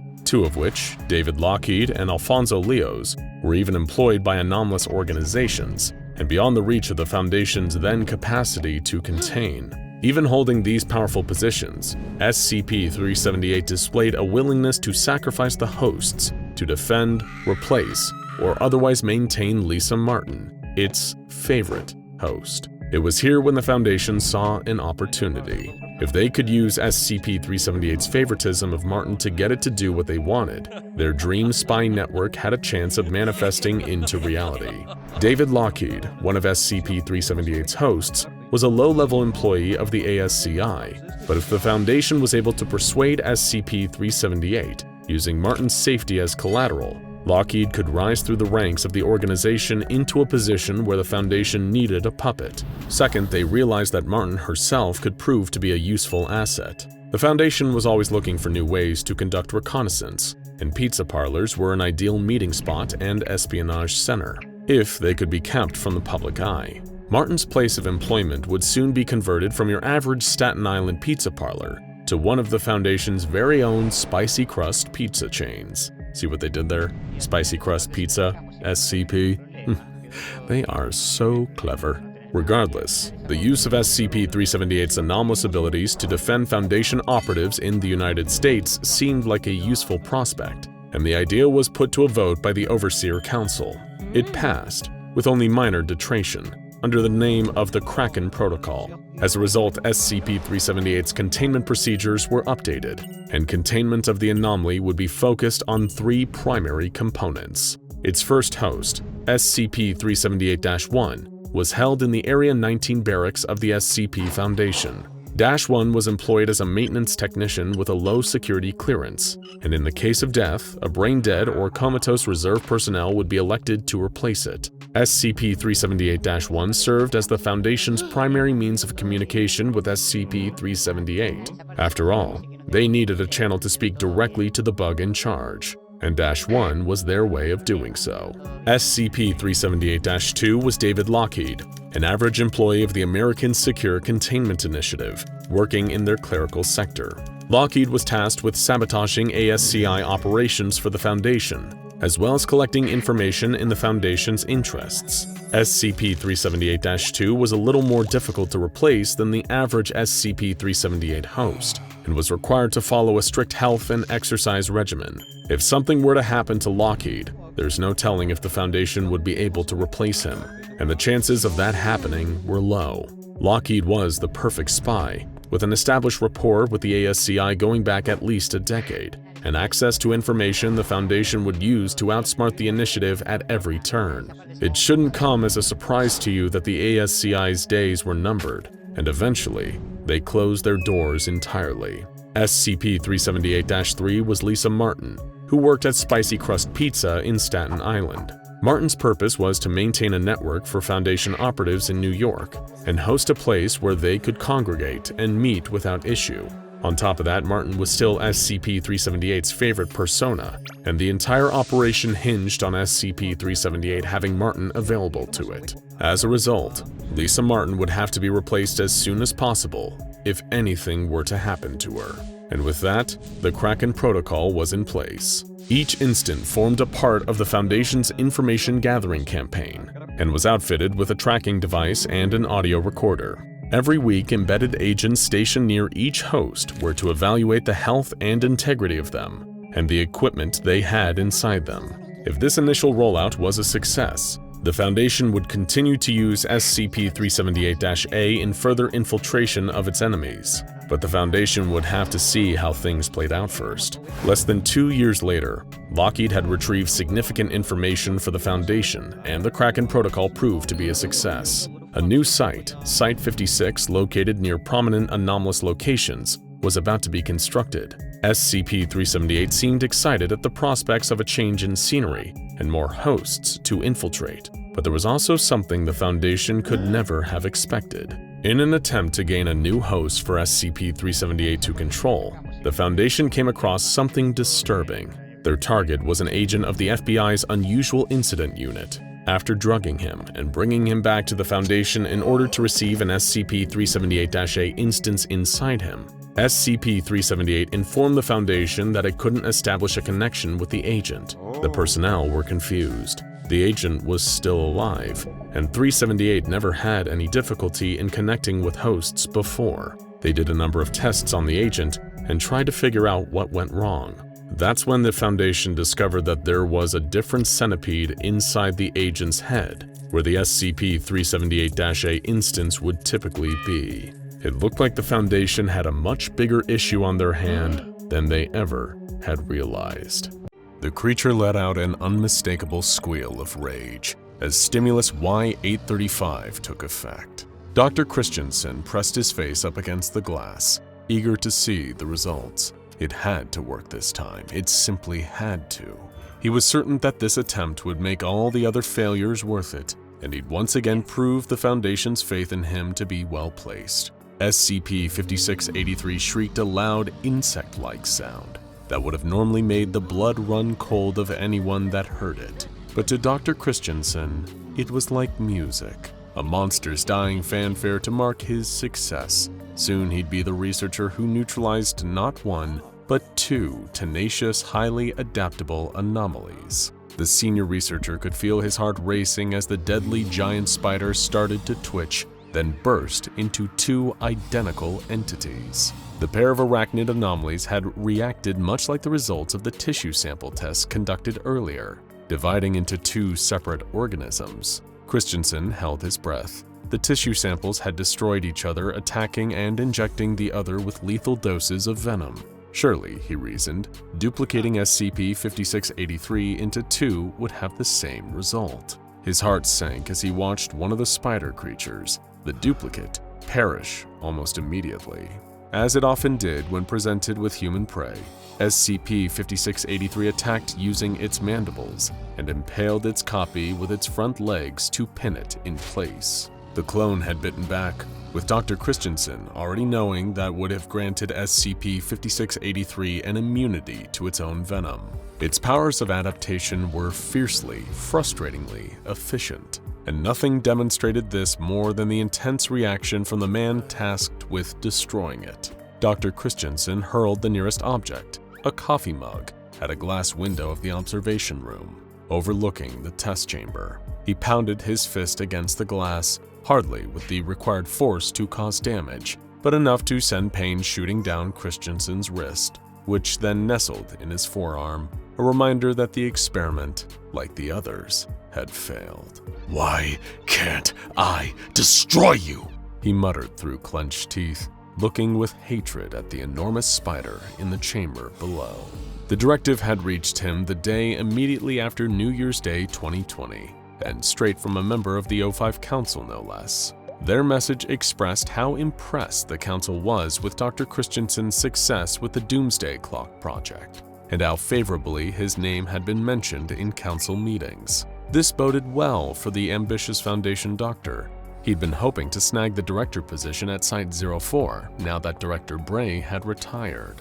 But there was one more test from the O5 Council. They wanted Dr. Christensen to use the knowledge garnered during his previous success to solve the SCP-5683 problem. If he could successfully complete that assignment, it would be his ticket to being promoted. With the comfy role of site director and all its perks in mind, Dr. Christensen accepted the assignment from the Council to deal with SCP-5683. SCP-5683 was quite the beast, not an anomaly for those with intense arachnophobia. The huge spider-like organism was extremely hostile towards humans and had to be kept in a constant state of medical sedation. Otherwise, it would relentlessly attempt to breach containment and slaughter any and all personnel in its path. What had made SCP-5683 such a problem for the Foundation was the creature's ability to rapidly regenerate damage, as well as modify its own body in reaction to threats. Much like a certain particularly hard-to-destroy reptile, the spider-like entity could adapt itself to become more resistant to any danger posed to it. And of course, this meant that the Foundation needed this dangerous creature eradicated. The frequent containment breaches and sheer number of casualties caused by the arachnid anomaly were significant enough to cause an increasing drain on the SCP Foundation's resources. So, with a termination order coming from the very top, the O5 Council themselves, Dr. Christensen was tasked with overseeing the neutralization of SCP-5683. During an initial deliberation, Dr. Christensen met with researcher Miles and Hall, junior researcher Silva, and security chief Ade to discuss earlier attempts to terminate SCP-5683. The new head of the termination project was perturbed to learn that the research team had little in the way of useful information to offer, beyond what the Foundation already knew about the creature. But Christensen decided some basic stress testing would at least be a start. After a successful tissue sample test, wherein some of SCP-5683's genetic material was incinerated, Dr. Christensen tried to simply destroy the spider with fire. An understandable response, to say the least. However, exposing SCP-5683 to temperatures of 850 degrees Celsius for just 30 seconds didn't quite yield the easy victory he had hoped for. The arachnid thrashed about and screeched in reaction to the heat, only to rapidly develop a form of armor plating covering its entire body. The armor was comprised of an unknown, unidentifiable substance, but it was enough to prevent SCP-5683 from combusting. Reconvening with the rest of the team, Dr. Christensen hid his pride, assuring everyone he was just trying to establish a baseline during the previous test. Of course, he hadn't believed that terminating SCP-5683 with fire would be a success, or so he claimed, hiding how much he'd longed for an easy solution so he could snatch up the vacant Site-04 director position. But to ensure the others, Christensen explained that he'd requisitioned some anomalous materials from the O5 Council that they'd be using in their next termination attempts. Nothing that was anomalous enough to require containment, but toxic enough that they presented a few options for destroying SCP-5683. Just for logging purposes, sir, may I inquire about the specific substances we're shipping in? Junior researcher Sylvia had asked. Of course, Y220, Y835, and Y43. Dr. Christensen quickly recounted them all from memory. I'm told they should be arriving within the week. I expect each would be enough to do the job, but it's best to hedge our bets. This spider doesn't compare to the lizard, I'll tell you that. Junior researcher Silva seemed to take an interest in what Dr. Christensen had just alluded to, his previous work with the lizard. He probed further about it, and Christensen gave a solemn response. The aspiring Foundation doctor recalled an incident from a few years earlier during his experimentation with SCP-682. Some of the methods Dr. Christensen had opted to employ in an attempt to destroy the hard-to-destroy reptile had led to a severe containment breach. When describing it, he used the word unpleasant, perhaps out of guilt at how many personnel had lost their lives due to his actions. Brushing the topic aside, he assured the team to get on with testing the new anomalous stimuli on SCP-5683. Stimulus Y220 initially showed some promise. During a tissue sample test, it successfully converted part of SCP-5683 into glass, which then violently exploded, leaving nothing behind. But attempts to use it to neutralize the creature itself quickly quashed those promising results. Within 9 seconds of being exposed to Stimulus Y220, SCP-5683's body rapidly turned to glass. Around 80% of its arachnid mass proceeded to explode, shattering in all directions, sending clear shards showering over the testing chamber. As he watched, Dr. Christensen allowed himself to believe that this was mission accomplished, that he'd successfully terminated SCP-5683.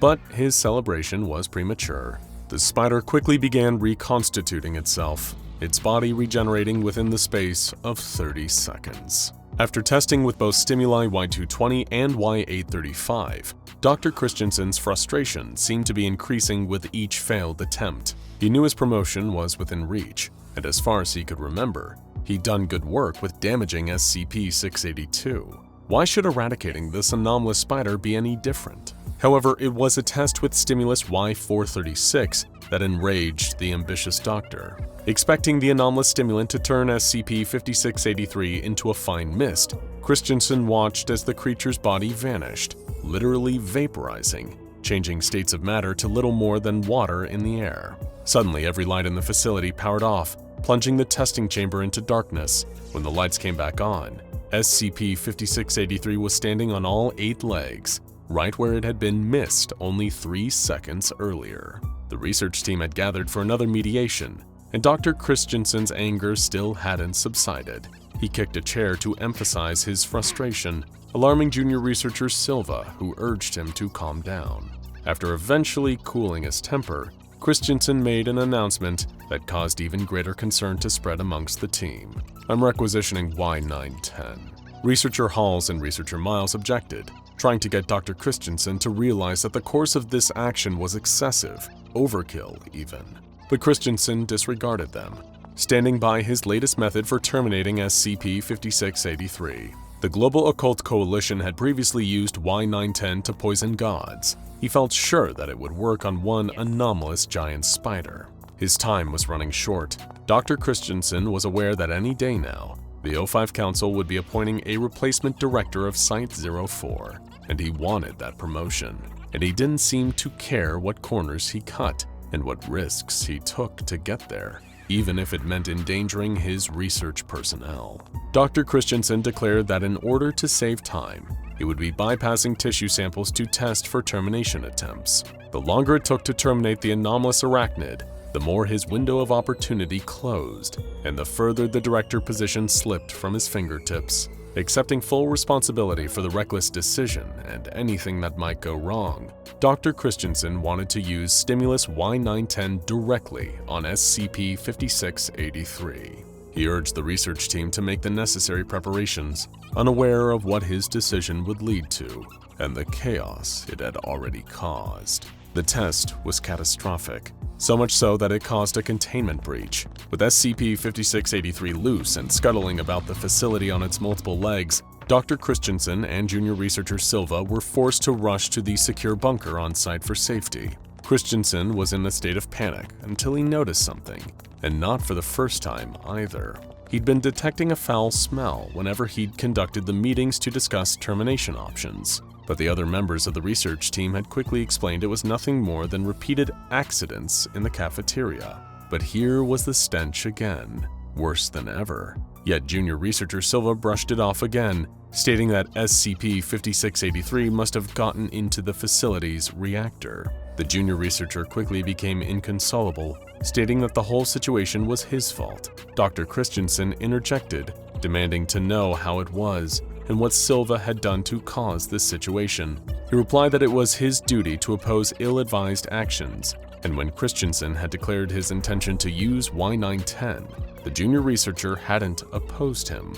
Shifting the blame from himself onto his subordinate, Dr. Christensen chastised Silva over how many personnel had died because of the junior researcher's refusal to do his job, ignoring that it was Christensen's own ambitions that had led to the current chaos. Refusing to be made a scapegoat, Dr. Christensen vowed to pin the full culpability for SCP-5683's containment breach onto junior researcher Silva, saying he'd tell the O5 Council the so-called truth about what had happened.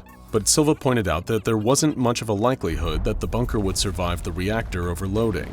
He urged the ambitious Foundation doctor to admit some responsibility of his own for what had happened, but Christensen refused. Suddenly, there came a thunderous banging at the bunker door. A debilitating pang of fear struck Dr. Christensen, causing him to scream and retreat from the entrance, yelling "No" and "Please," as if he was pleading with the universe itself to spare him from the spider.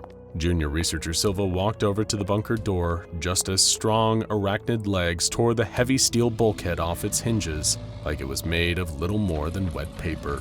There was SCP-5683, the enormous spider skittering into the bunker, screeching all the while. Silva had put himself between SCP-5683 and the ambitious Foundation doctor, whose hunger for a promotion had led to all this carnage. The junior researcher announced his noble intention to sacrifice himself, occupying the creature while urging Christensen to run. The doctor shoved Silva towards the spider and prepared to run, then all of a sudden, SCP-5683 vanished. Junior researcher Silva told Dr. Christensen he was disappointed, before researcher Miles, researcher Hall, and security chief Ade all entered the bunker through the torn open hole where the door had been.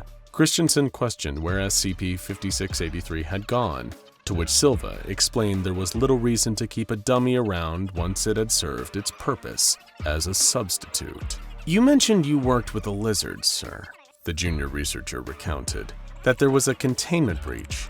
If you don't terribly mind me asking, how did you escape that situation? It seemed quite lethal, didn't it?" Afraid and confused, Dr. Christensen asked where he was. Hall and Miles urged him not to ask questions he already knew the answer to.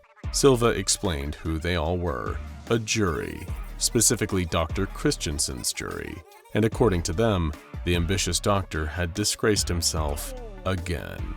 Christensen had been there for a long time, a considerably long time, reliving the same events over and over again, with SCP-5683 acting as a substitute for SCP-682.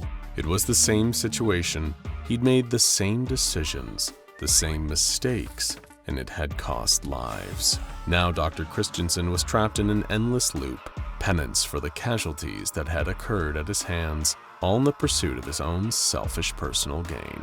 He asked the jury how long he'd be stuck there, a question Silva responded to with, "Until you take responsibility, sir." Immediately, Dr. Christensen tried to admit that this all had been his fault, but he didn't mean it. Not really. He hadn't accepted blame. He just wanted a quick and easy way out of the loop, and the jury of his deceased personnel knew it. Christensen ran for the door in the hopes of escaping his fate. Futile as his chances were, a black iron chain appeared from around the corner and wrapped itself around the overambitious doctor's throat. Ignorant of his pleas for forgiveness, saying he was sorry wouldn't bring back the people who died in service of his aspirations to becoming a site director. The chain dragged Dr. Christensen through the facility at such a speed that he collided with every wall and every corner as he turned sharply, being pulled along the floor. But that and the walls quickly crumbled away, revealing a sight that made Dr. Christensen start screaming that it wasn't his fault, and he never really stopped. What followed involved a great deal of blood and fire. Once it was over, it left behind the same awful stench the doctor had smelt before, and he'd soon be smelling it again too, as the cycle repeated itself. The directive had come straight from a member of the O5 Council.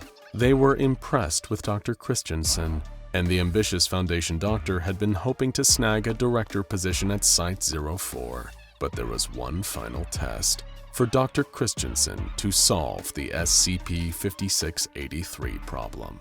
Now and again, you might stumble across an entry in the SCP Foundation archive that is far more than meets the eye. As you are probably already aware, Sometimes the Foundation's numerical SCP designations can be referencing an entity, a creature, an object, a location, or even a combination of linked anomalies all sharing a version of the same number. Such is partially the case with SCP-4812. In this instance, the designation number 4812 doesn't refer to one singular item or entity.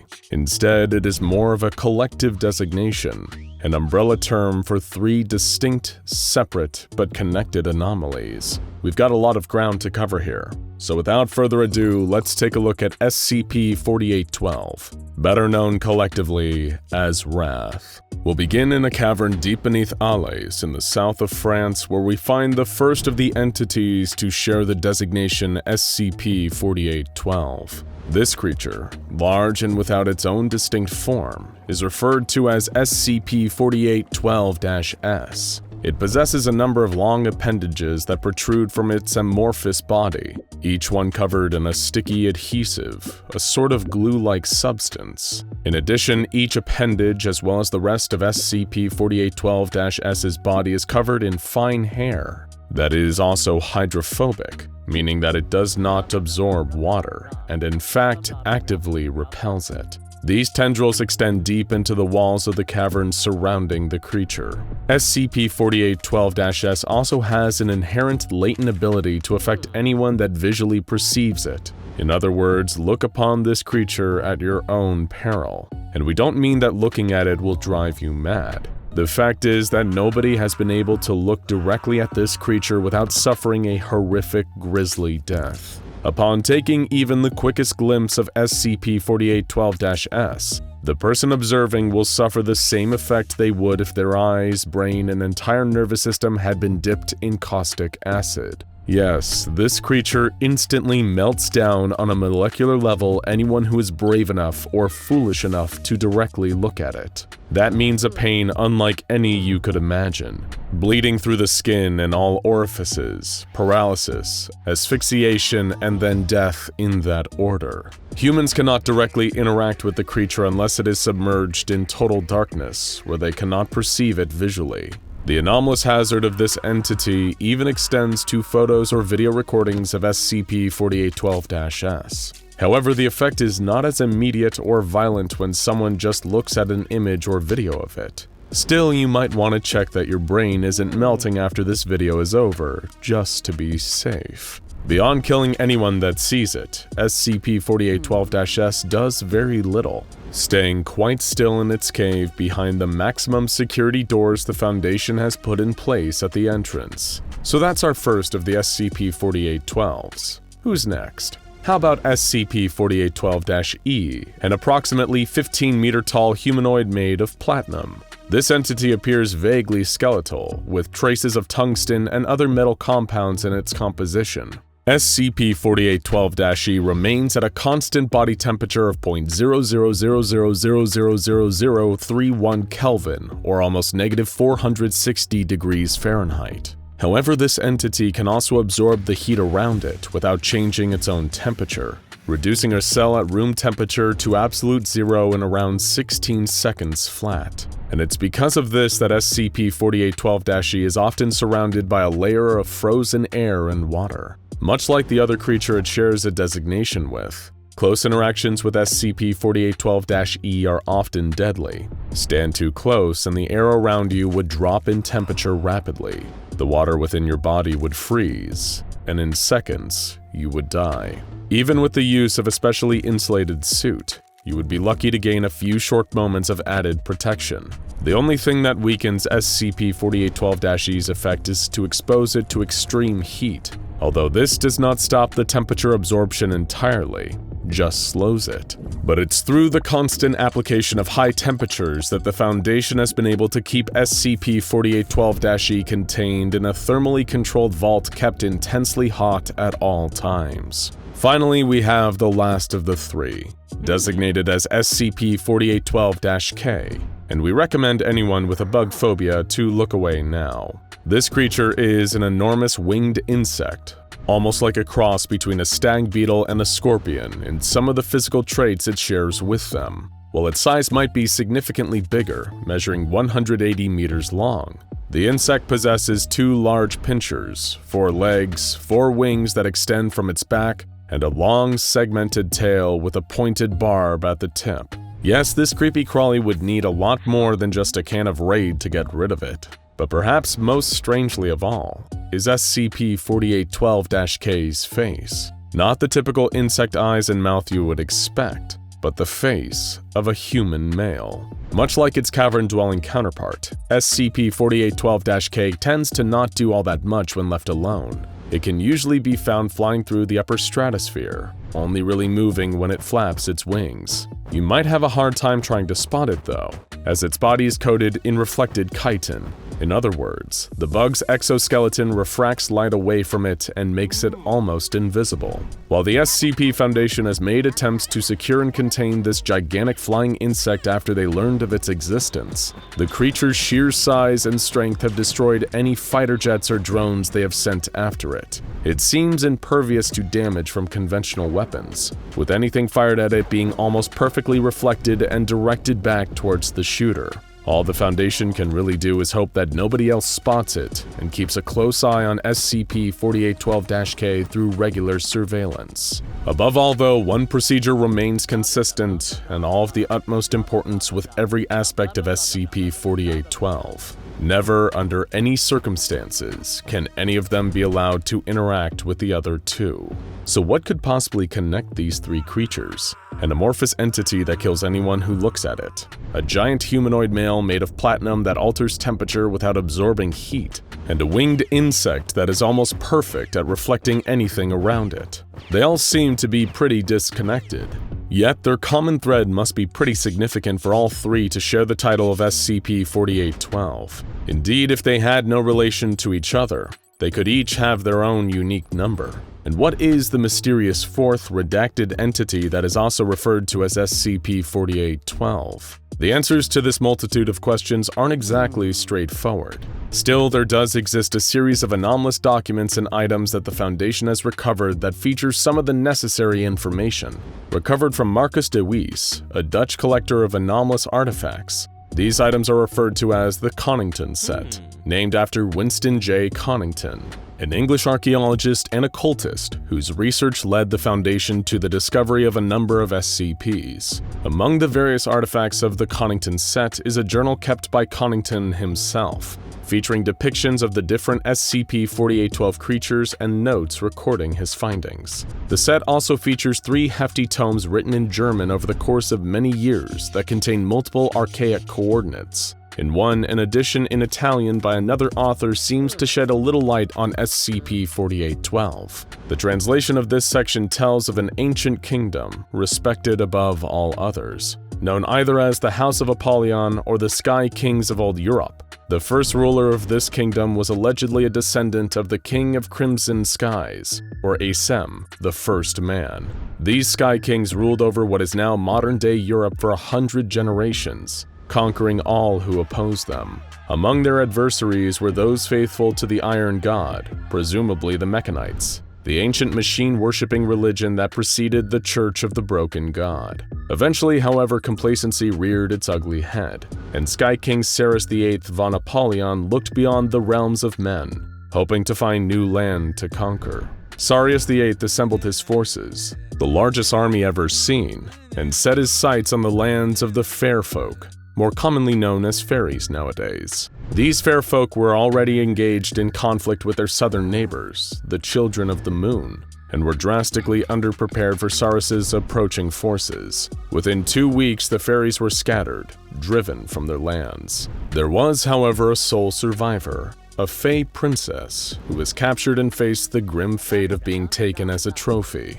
But the princess had other plans. While being taken back to the Sky King's domain, she cast a curse upon the House of Apollyon, and Saris VIII in particular. A horrific storm swept the returning ships as the Fey princess prayed to an ancient, nameless god for vengeance against her people's conquerors. According to legend, the chains that had her shackled to Saris's ship caught fire, and the blaze spread until it had burned the Sky King's ship to ash. It has even been said that the same chains then wrapped around Saris himself, dragging him down into the ocean's depths. Then, to defend against any further dark magic from the remaining fair folk, Ceres IX appointed 4 kings to defend his kingdom. By now you might still be wondering what any of this has to do with SCP-4812, but don't worry, we're getting there, we promise. So as the story continues, the remaining ships were still able to bring the Fey Princess back, and she was brought before Ceres' heir, Ceres IX von Apollyon, who imprisoned her for what she had done.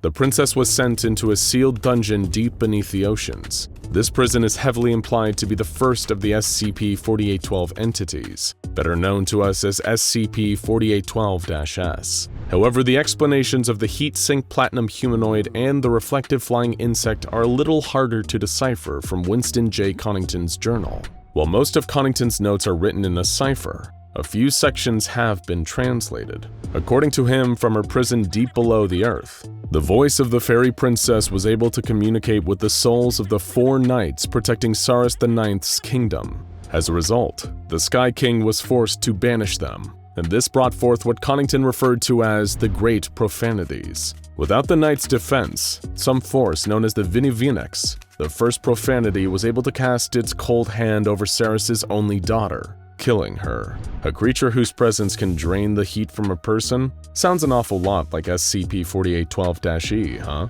In retaliation for his daughter's death, Ceres drew up an ancient spear called the Godless Lance and struck the being down, casting it into the Earth's molten core and subduing SCP-4812-E with the intense heat below. Another section describes the King of Many Faces, Lamenolant, the creature we know as SCP-4812-K. Connington's findings describe this entity's slaughter of the Devour, a neighboring kingdom. The enormous insect appeared from the space beyond spaces and would deflect perfectly any attack made against it, before taking the faces of the Devour and returning to the skies. But there was one final profanity, known only as the Profane Dark. The legend continues with this profanity, a dark black smear rising from the graves of the fair folk. It soaked through the earth and burst from below, claiming the Sky King and dragging him into the endless void. As it pulled him away, Ceres cursed the Profane Dark, calling it Yash, the last great foe of man. Watching his kingdom fall without the protection of his 4 knights, all the Sky King could utter was one repeated word: wrath.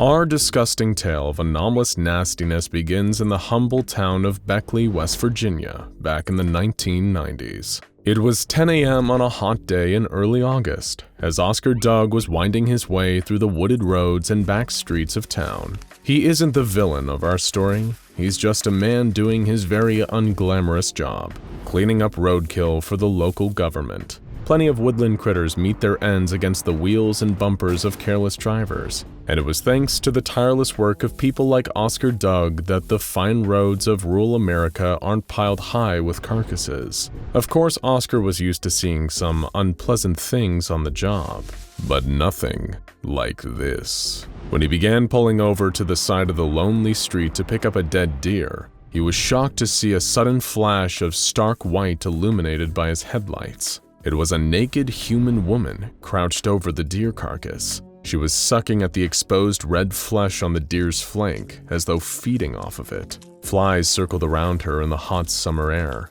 The smell emerging from the deer carcass was unspeakable, but the woman didn't even seem to care. She just fed away with a crazed look in her eye. And even more disturbing was the fact that he recognized her. It was Mrs. Faber, a local eccentric who lived with her husband on a farm just outside of town. Or at least, she had. You see, Oscar Doug had never met Mrs. Faber in person before. He only recognized her from the missing person flyers posted around town. He pulled out his cell phone to call the authorities, when suddenly Mrs. Faber was startled by something and fled into the woods. This would be the first of many encounters reported by townsfolk concerning Mrs. Faber, or more specifically, the anomalous species that was once Mrs. Faber, and is now designated SCP-726. Mrs. Faber practically became a local cryptid, similar to that of Sasquatch or the Loch Ness Monster, with sightings of her in the woods and around town frequently being reported by the locals. Of course, Mr. Faber was beside himself about the whole situation.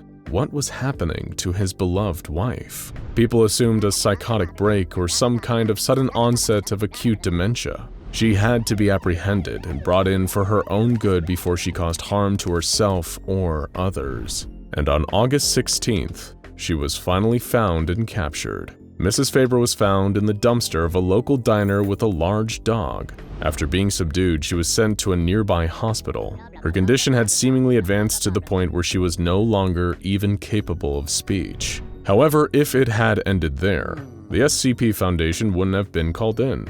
It would have just been a sad local story of a woman who became very unwell. But that was only the beginning to the true strangeness behind SCP-726. Random livestock, like cows and pigs, were found across the town, behaving incredibly bizarre, exhibiting actions and traits uncommon of their respective species. And the most shocking of all was that the sightings of Mrs. Faber around town still didn't stop, despite her being actively held by a local hospital. Naturally, that's when the SCP Foundation decided to take control of the situation. They dispatched field agents to properly investigate and figure out what was going on in Beckley, West Virginia. That's when they discovered a peculiar commonality: maggots. You see, the behavior exhibited by the strange animals and by Mrs. Faber was not consistent with their own species, but they were incredibly consistent with the behaviors of the common botfly, a particularly unpleasant form of fly that sometimes lays its eggs in the bodies of still living animals. The anomalously affected entities exhibited insectoid movements,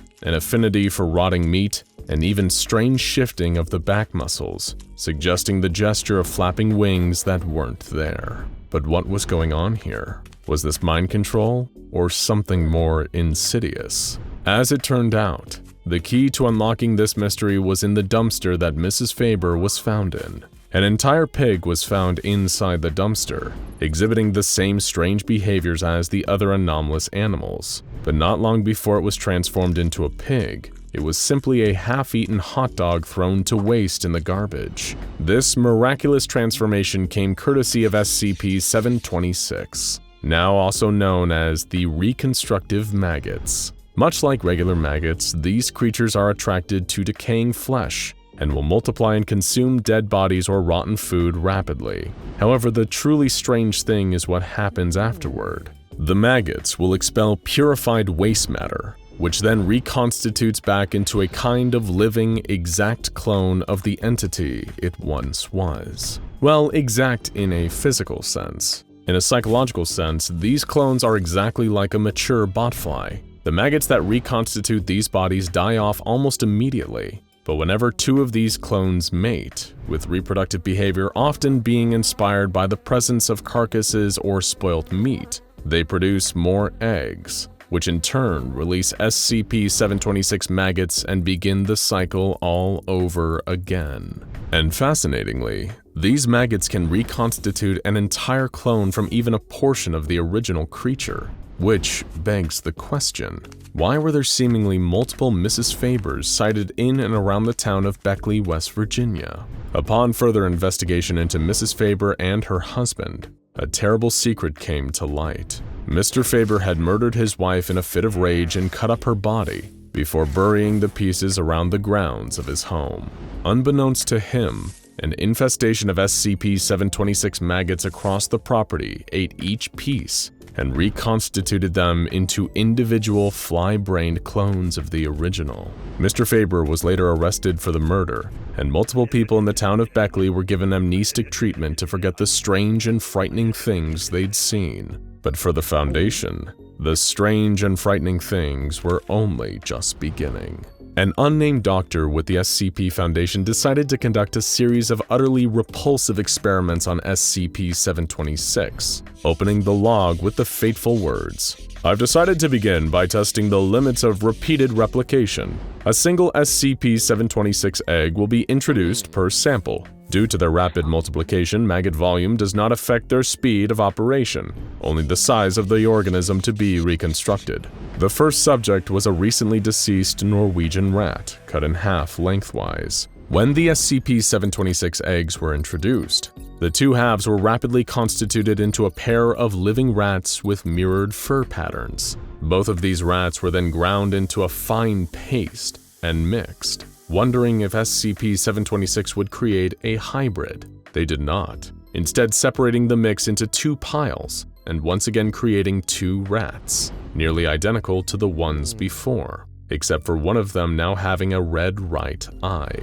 The rat without the red right eye was processed into a fine paste. Get used to hearing that phrase. Before the introduction of more SCP-726 samples, it reproduced a close approximation of the rat it once was, aside from a slight limp and blindness in both eyes. The heart was then taken from this rat, and upon the introduction of SCP-726 into the heart, it was reconstituted without eyes or any pigmentation. A note also mentions that the creature squeaked incessantly. The heart from this rat was then taken and cut in half before SCP-726 was introduced. The result was a pair of even more severely messed up eyeless rats. One could only walk in tight circles, and the other immediately attacked the first rat. The doctor noted that both physiology and insect behavior seemed to degrade with repeated reconstitutions of the same genetic material. Next, a scrap of flesh was taken from the hairless rat. The creature that reconstituted from this was hairless, eyeless, and limbless,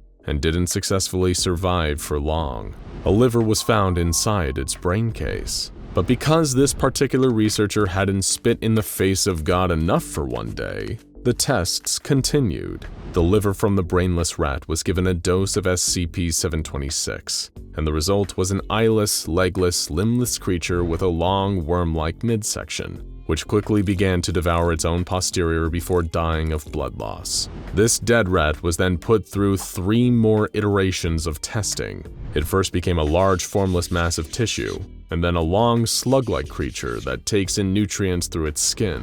After this, no more changes were recorded, as it had presumably reached its peak performance. The scientists decided to keep this creature for long-term observation, naming it Brundle, after the scientists in David Cronenberg's remake of The Fly.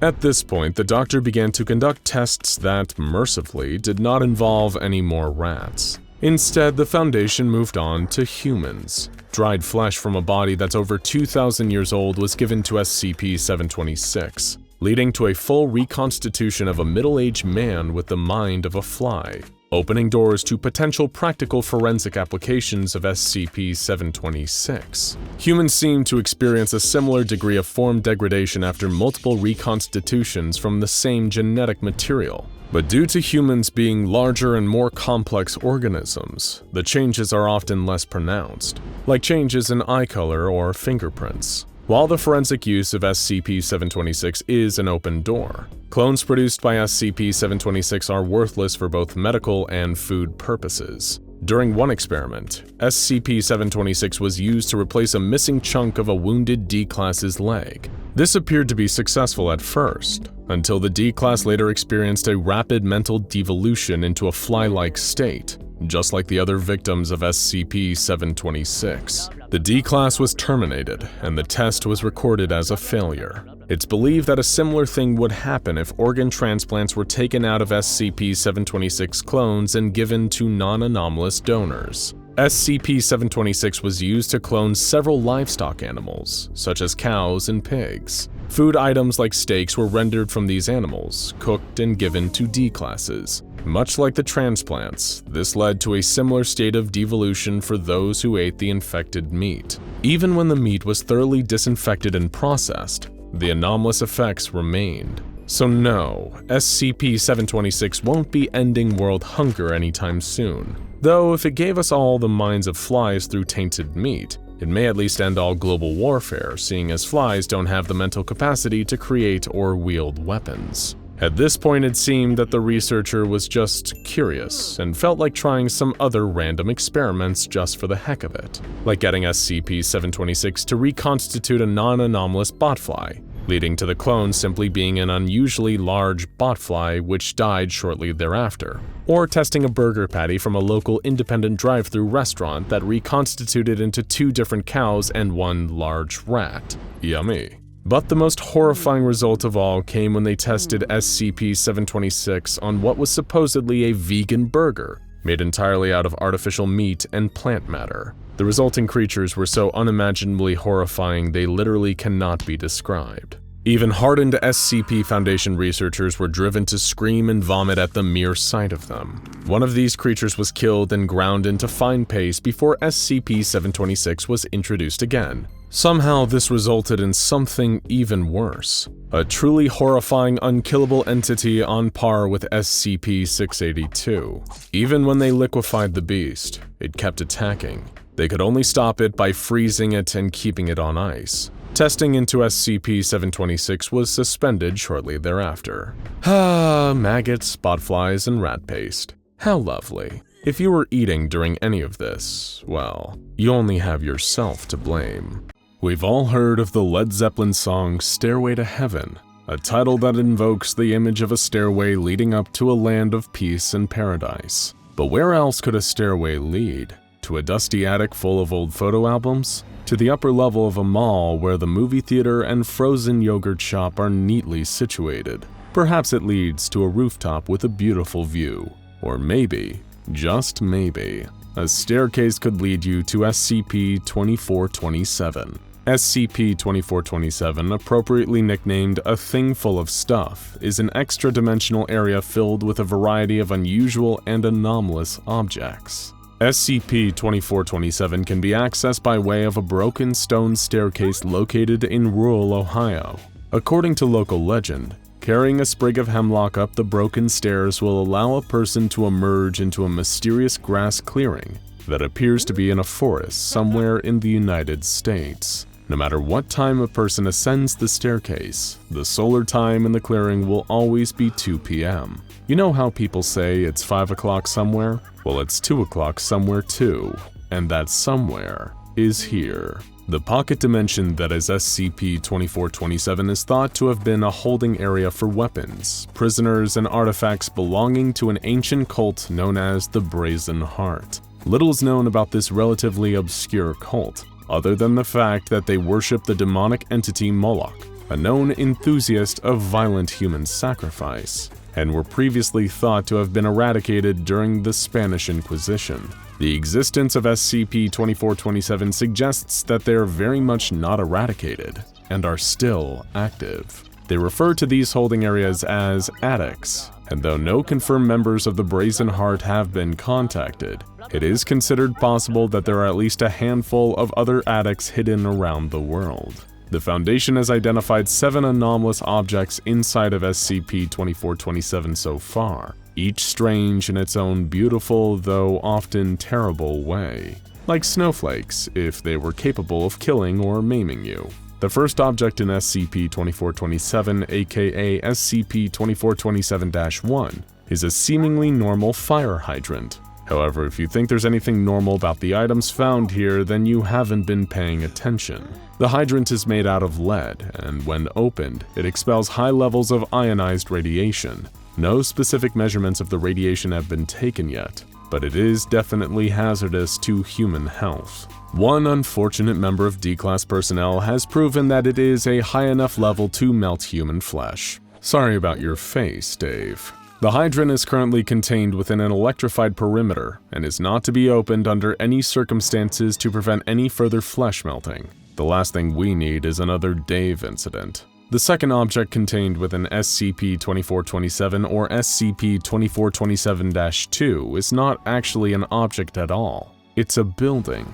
Only on number 2 and we're already throwing curveballs at you. Trust no one. Surprises lurk around every corner. This particular building resembles a large multi-storied sanitarium built in the 1860s. Though it is clear from the outside that the building has or should have multiple stories, the inside is a different matter. Past the building's front doors is a non-Euclidean space consisting of a single floor and 3 sparsely decorated rooms with one central foyer. The first room is the holding place for SCP-2427-3. The second contains SCP-2427-4, and the third room contains nothing except scattered religious documents, bottled water, and a selection of canned food. No unauthorized staff are permitted to enter the building, in order to minimize complications or potential employee casualties. The first 2 anomalies on this list are hardly even strange by SCP Foundation's standards. Sure, the hydrant can melt your face, and the building defies the laws of physics and space. but that's just a regular Tuesday around these parts. Been there, seen that. What else you got? Well, SCP-2427-3 is where things really get strange. If you're wandering through the bowels of SCP-2427-2 and you make a wrong turn into the first room, you will find yourself face to face with a startling sight. This entity is a combination of electronic circuitry, a cow's digestive tract, the hairless head of a human man, a hat rack, several lengths of garden hose, and an unidentified crystalline structure. This creature is extraordinarily fast and strong, exhibiting carnivorous tendencies and a very strong point of view on the world around it. Lucky for us, it is capable of speech and is able to tell us just what it thinks. Though this monstrosity doesn't have much of a right to pass judgment on anyone, cow intestine, body and all, it has expressed a violent hatred of all life that it considers impure. Anyone who encounters SCP-2427-3 experiences an overwhelming desire to submit themselves for judgment, allowing the creature to determine their purity. There is a rumor that if one is judged to be pure, they will have a wish granted. If they are deemed impure, however, they will be devoured alive. If you're tempted to introduce yourself to the creature, your odds are not especially great. The creature has not encountered a single pure being yet. In order to protect the Foundation staff working in its vicinity, the entrance to SCP-2427-3's room has been sealed off with a reinforced steel door, and the windows have been paved over with concrete. Armed guards are watching the entrance at all times. The creature must be fed 1 live goat per day in order to keep its appetite satiated. The Foundation's goat budget is through the roof these days, but it's worth it to keep the thing contained. Better to spend money on goats now and not spend money on cannibalized personnel later. SCP-2427-4 consists not of an object located within a room, but the room itself. The room, which contains no furniture and a linoleum floor, has a peculiar effect on the human psyche. Once a person steps foot into the room, they lose consciousness for 5 minutes. During this time, they will speak freely, listing off a variety of negative qualities about themselves. Once they wake up, they have no memory of entering this state or anything that they said during it. It's cheaper than therapy, right? But it's also much weirder and less effective, so you get what you pay for in the end. A member of D-Class personnel who was observed inside of the room waxed poetic about his personal failings, beginning his monologue with, "My soul is a den of spiders," and ending it with, "O hero, whence I awaken, hesitate not to feed my flesh and my soul to the judge beast." Somebody give this guy a hug, because the room seems to have no adverse effects on human test subjects except for causing everyone who hears their monologue a bit of discomfort. There are no containment procedures in effect for it at this time. We've had rooms, fire hydrants, and horrible meat-robot hybrids, and now you can't even trust the clouds in the sky. SCP-2427-5 is a seemingly innocent cloud, hovering stationary over the building. When looked at by a human for more than 3 seconds, the cloud will eject a ball of solid lead towards the person at a supersonic speed. That's right, folks. This cloud can and will shoot you. It hates being observed, but it also hates when you try to leave the perimeter. It will attack any person attempting to leave by firing the same lead ball at them. So far, 14 personnel have been killed by this highly aggressive cloud. And some people still think thunderstorms and hail are the worst things clouds have to offer. So naive. As it is a literal cloud, there is no way to contain it, so no people in the vicinity of the cloud are permitted to look at it for more than 3 seconds at a time.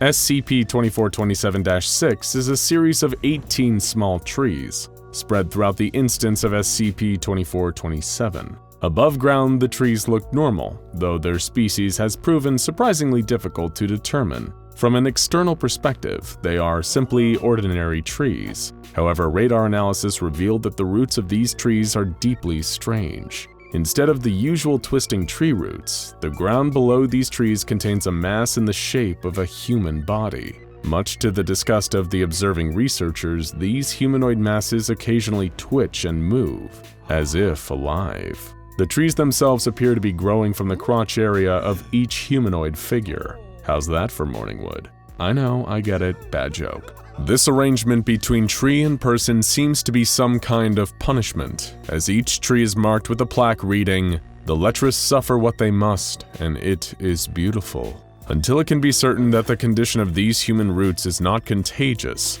these trees are to be treated as potential biohazards and isolated in individual containers. The final object in SCP-2427 currently categorized by the Foundation is SCP-2427-7. SCP-2427-7 is a pile of ashes and wood located just behind a posted sign that reads, "The Liar's Cradle." Extensive testing has been established that the Liar's Cradle was almost certainly used as a torture device in interrogations performed by the Brazen Heart. A person standing within the boundaries of the cradle, which encompasses the aforementioned circle of wood and ashes, is unable to lie without suffering the consequences. Namely, they will be set on fire. The nature of how exactly the Liar's Cradle works is not certain, and more research needs to be done on it. However, this much is known for sure. It contains no sentient intelligence. It is not aware of what it is doing. It does not kill its victims, rather it keeps them miraculously alive as it sets them on fire, prolonging their agony and allowing their interrogators to get the truth out of them. A series of experiments reveal that it only immolates a person who is knowingly lying. D-Class personnel give demonstrably false information to repeat in the cradle without knowledge of its falsehood were not set on fire. However, when those same D-Class personnel knowingly lied in the boundaries, they immediately were set ablaze. It is almost certain that the Brazen Heart cult used the cradle as a method of interrogating presumed liars in their midst. Further investigation will likely reveal human remains beneath the cradle itself, though this is just a hypothesis currently. But come on, there has to be some bones somewhere beneath something as ominous as the Liar's Cradle. Though they have only identified 7 anomalies inside SCP-2427 at the moment, there are plenty more lurking in there, waiting to be discovered. In the foyer of SCP-2427-2, the Foundation discovered an extremely ominous list of items, clearly belonging to members of the cult of the Brazen Heart. This list included some familiar items, such as pilgrim provisions, also known as the canned beans and soup found in SCP-2427-2, a Level 3 Purity Proctor, a purge engine disguised as a fire hydrant, and the Liar's Cradle. However, it also contained many things that have not yet been discovered, such as 1 slaughtering perseverance, 27 pyre children, 3 ascended cultivars, 7 supreme angelics, 9 dragons, and the Brazen Heart itself. Dr. Gordon McElroy, Site Director of Area 2427, put out a memo to all Level 4 and higher staff assigned to the area after the discovery of this list. Understandably, he was most concerned about the supreme angelics and the dragons, particularly the latter. The cult, as most cults are, is fond of deliberately obscure language, but you don't want to rule out the possibility they've got a fire-breathing lizard or 2 stashed away. In the meantime, as the Foundation is working to better understand the contents of SCP-2427, the area has been sealed off to the public. A 500-meter perimeter has been established around its entrance, and a fake private country club has been set up as a front. It's only a matter of time before the rest of the anomalies on the list are discovered, and this thing full of stuff gets even fuller of even more stuff. Let's just hope none of it ever gets out, because if there are more of these addicts out there, who knows what else the Brazen Heart is hiding? Their little cult may not be as extinct as we thought.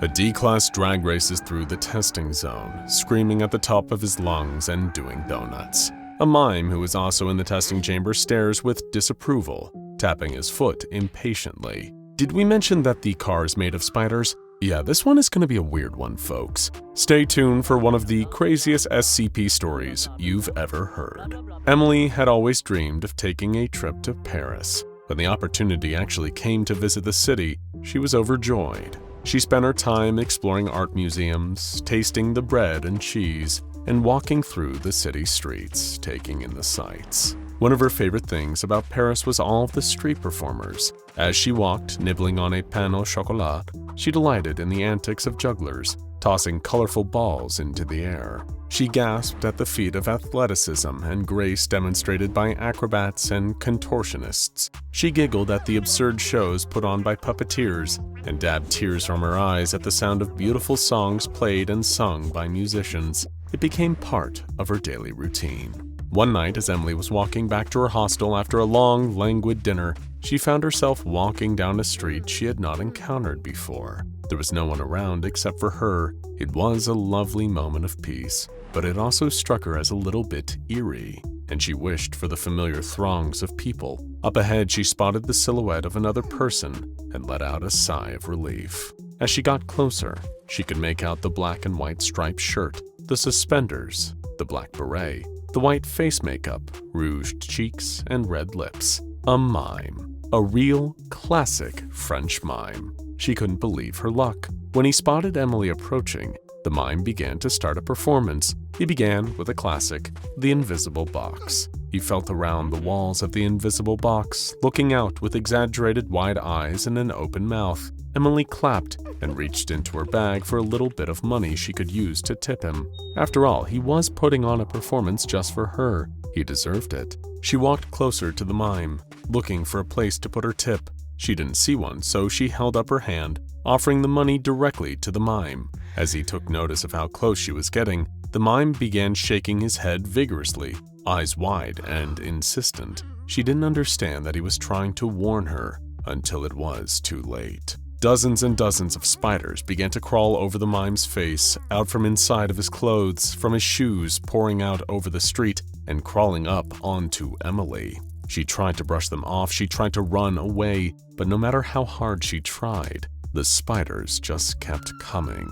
All she could do was scream. In an attempt to experience a little bit of live performance, Emily unwittingly came across SCP-3247. SCP-3247 is a humanoid entity standing at approximately 1.7 meters in height. It wears a striped shirt and suspenders similar to the garb of a stereotypical French mime, as well as what appears to be white makeup on its face and all other exposed skin. Though these aspects of its appearance seem as if they should be removable, the clothing and makeup are, in fact, parts of the entity's physiology and cannot be removed from its body.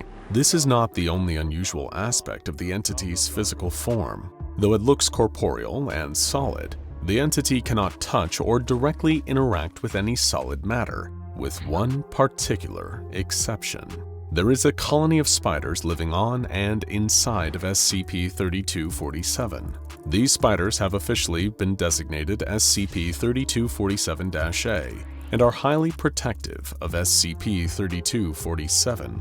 If anyone or anything attempts to approach SCP-3247 in a threatening manner, the spiders will swarm the potential threat. As any savvy anomalous activity enthusiast might have already gathered, these are, of course, no ordinary spiders. Not only do they dwell on and in an intangible mime, but they have a peculiar response to witnessing a human being making specific gestures or pantomiming activities. When this occurs, the colony of spiders will form the shape of an object related to the gestures, which they will then hold for up to 3 hours, or until given additional stimuli that prompt a change in shape. While the spider colony is assembled into shape, they will be able to share some of the given object's functions in spite of being technically nothing more than a mass of well-coordinated arachnids. As for SCP-3247, it is either incapable of speech or unwilling to speak.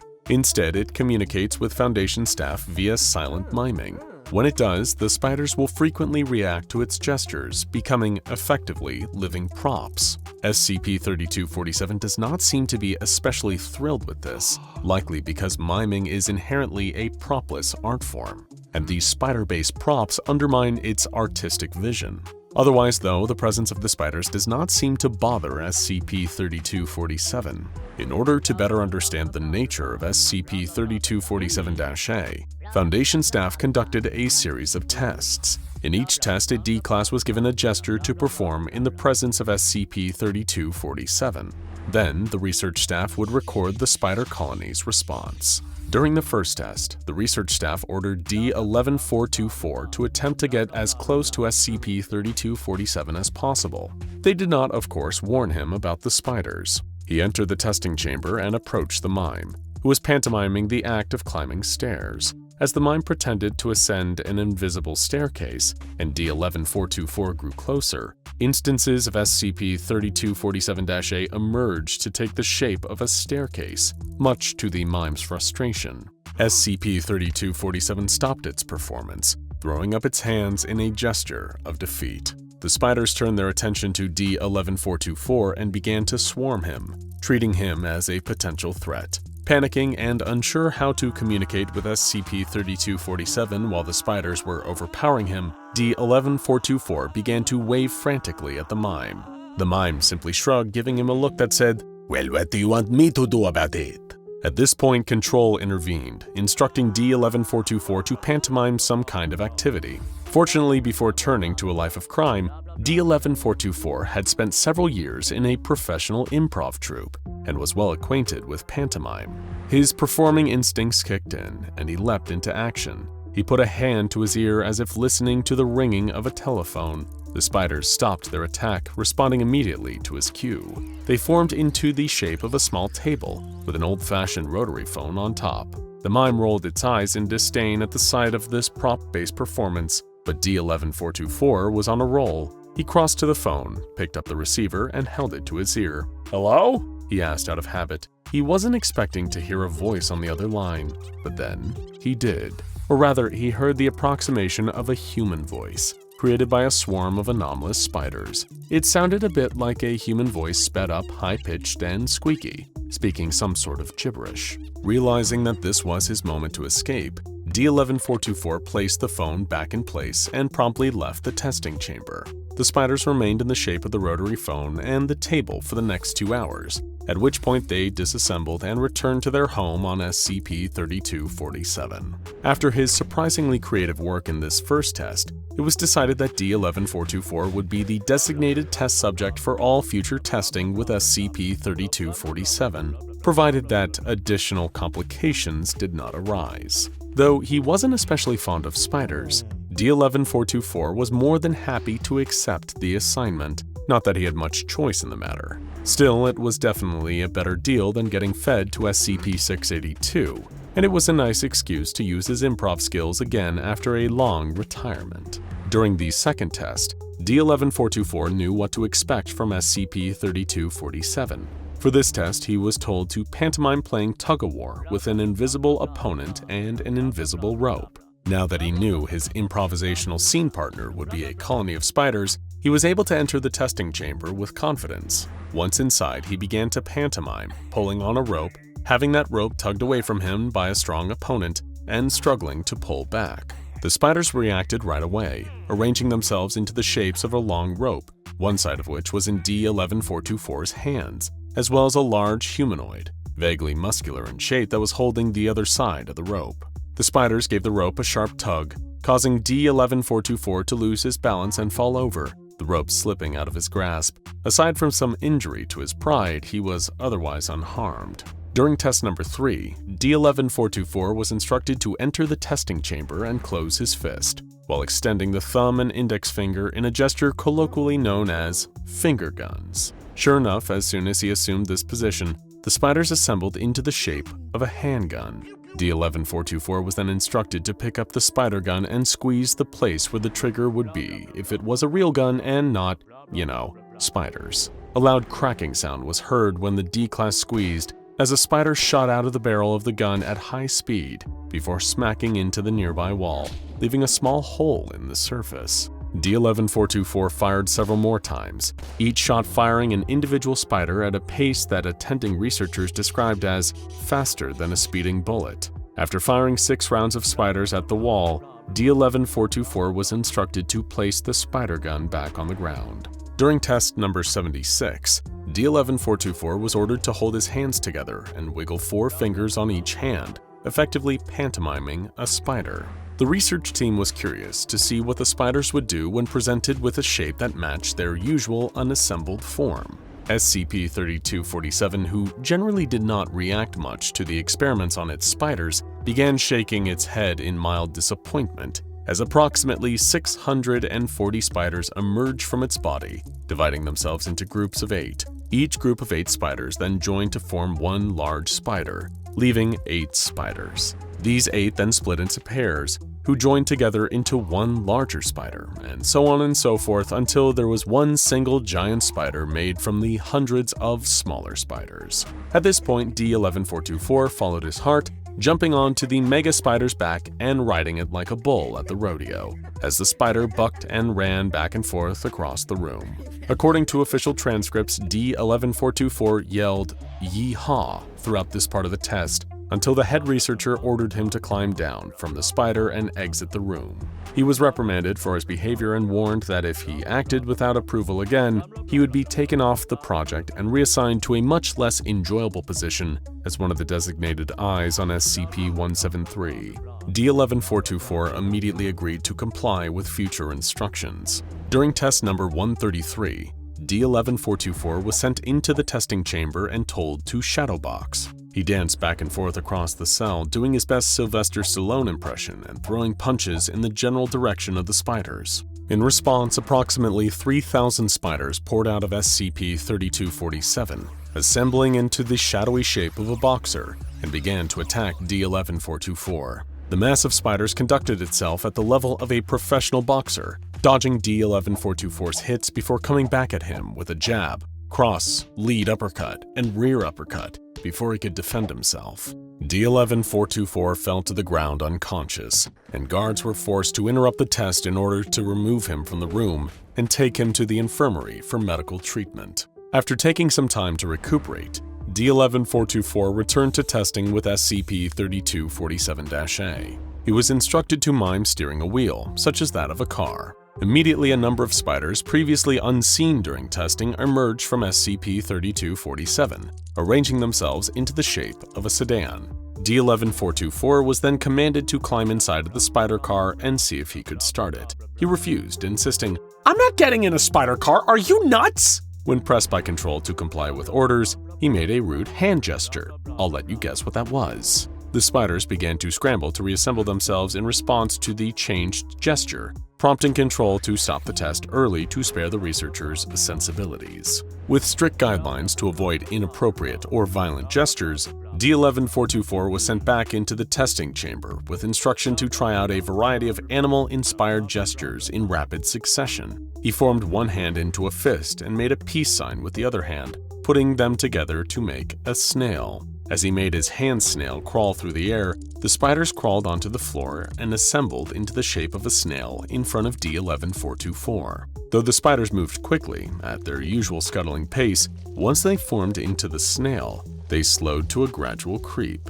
D11424 noted a shiny, slimy trail left behind on the floor as the spider snail moved. He was asked to consider touching it, but refused, simply stating, "Ew, no." Next, he took his hands and formed the shape of a wolf's head howling at the moon. The research staff were curious to see if the spiders would form a wolf's head or the animal's entire body. They got their answer as the spiders swarmed and shifted, forming the shape of a full-sized gray wolf. The wolf padded back and forth across the room before sitting down, lifting its head, and emitting an audible howl that sounded almost indistinguishable from the real thing. Next, D11424 crossed his thumbs over each other, fluttering hands like a pair of wings. The spiders separated into smaller groups and came together to form butterflies similar in size to a monarch. These spider butterflies began to flap their wings and, much to D11424's surprise, they took flight and swirled through the air around him. The D-Class was so moved by the beautiful sight that he shed a single tear, which he promptly wiped away out of embarrassment. Control then prompted him to try the next animal gesture. D11424 used his hands to form the shape of a rabbit. Several of the spiders crawled away, returning to SCP-3247, and the remaining spiders took on the form of a rabbit. The spider rabbit hopped realistically around the room, twitching its ears and tail. At this point, D11424 was instructed to offer the spider rabbit a carrot. He produced a carrot from his pocket, holding it out in front of him. The spider rabbit hopped over to him and, one crunch at a time, began to eat the carrot until none remained. D11424 appeared shaken up and asked to leave the testing chamber. As he followed all of his instructions, this request was granted. When he exited the chamber, all he would say was, "Where the hell did the carrot go? It doesn't have a stomach, it doesn't have a mouth, where did it go?"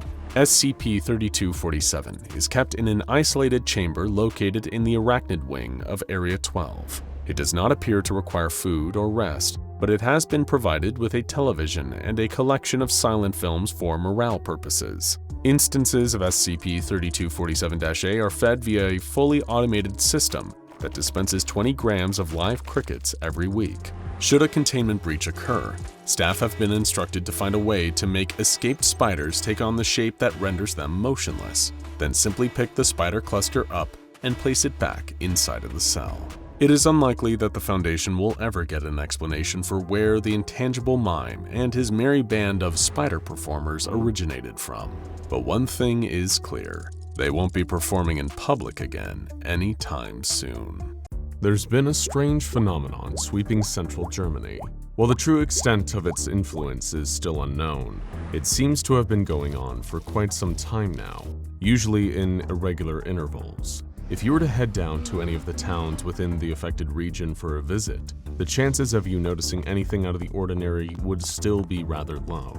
But then again, if you're in the wrong place at the wrong time, it's entirely possible you could witness an occurrence of SCP-3023, every arachnophobe's worst nightmare. One terrifying incident happened at a baseball game held during the height of the summer.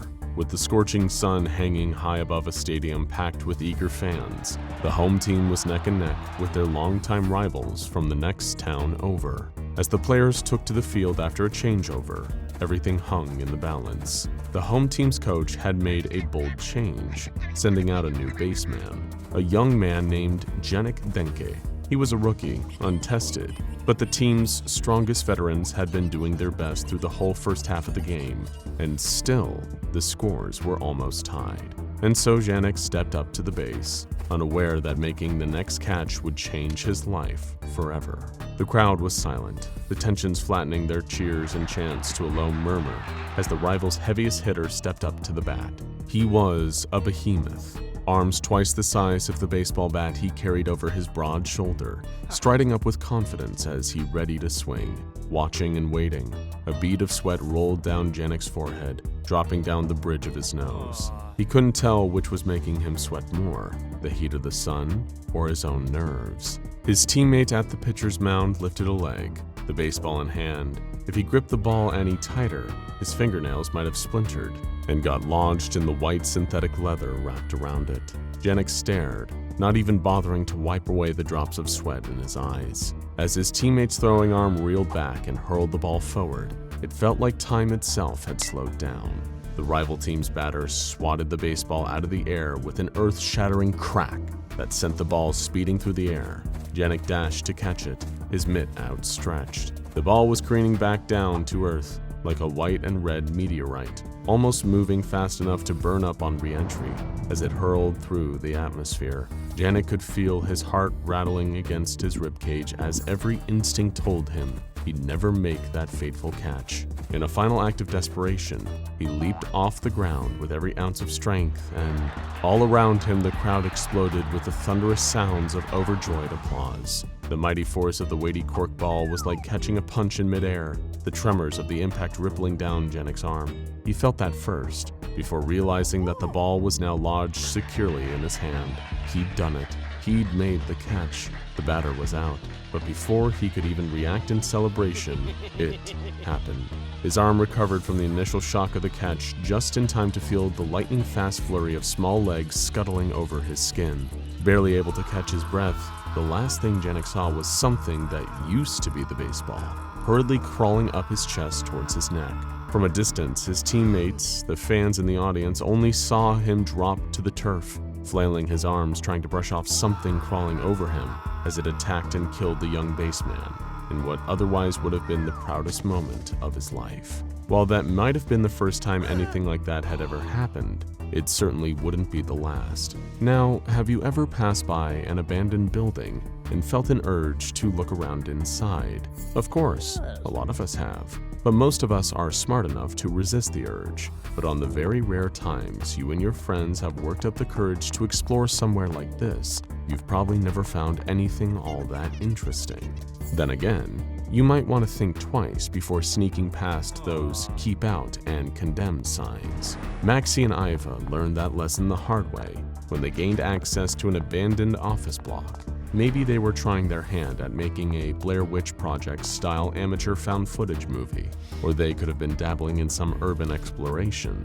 Best case, there might have been a few places of office furniture left behind by the building's previous occupants, something that the removal company forgot to take when the place was cleared out.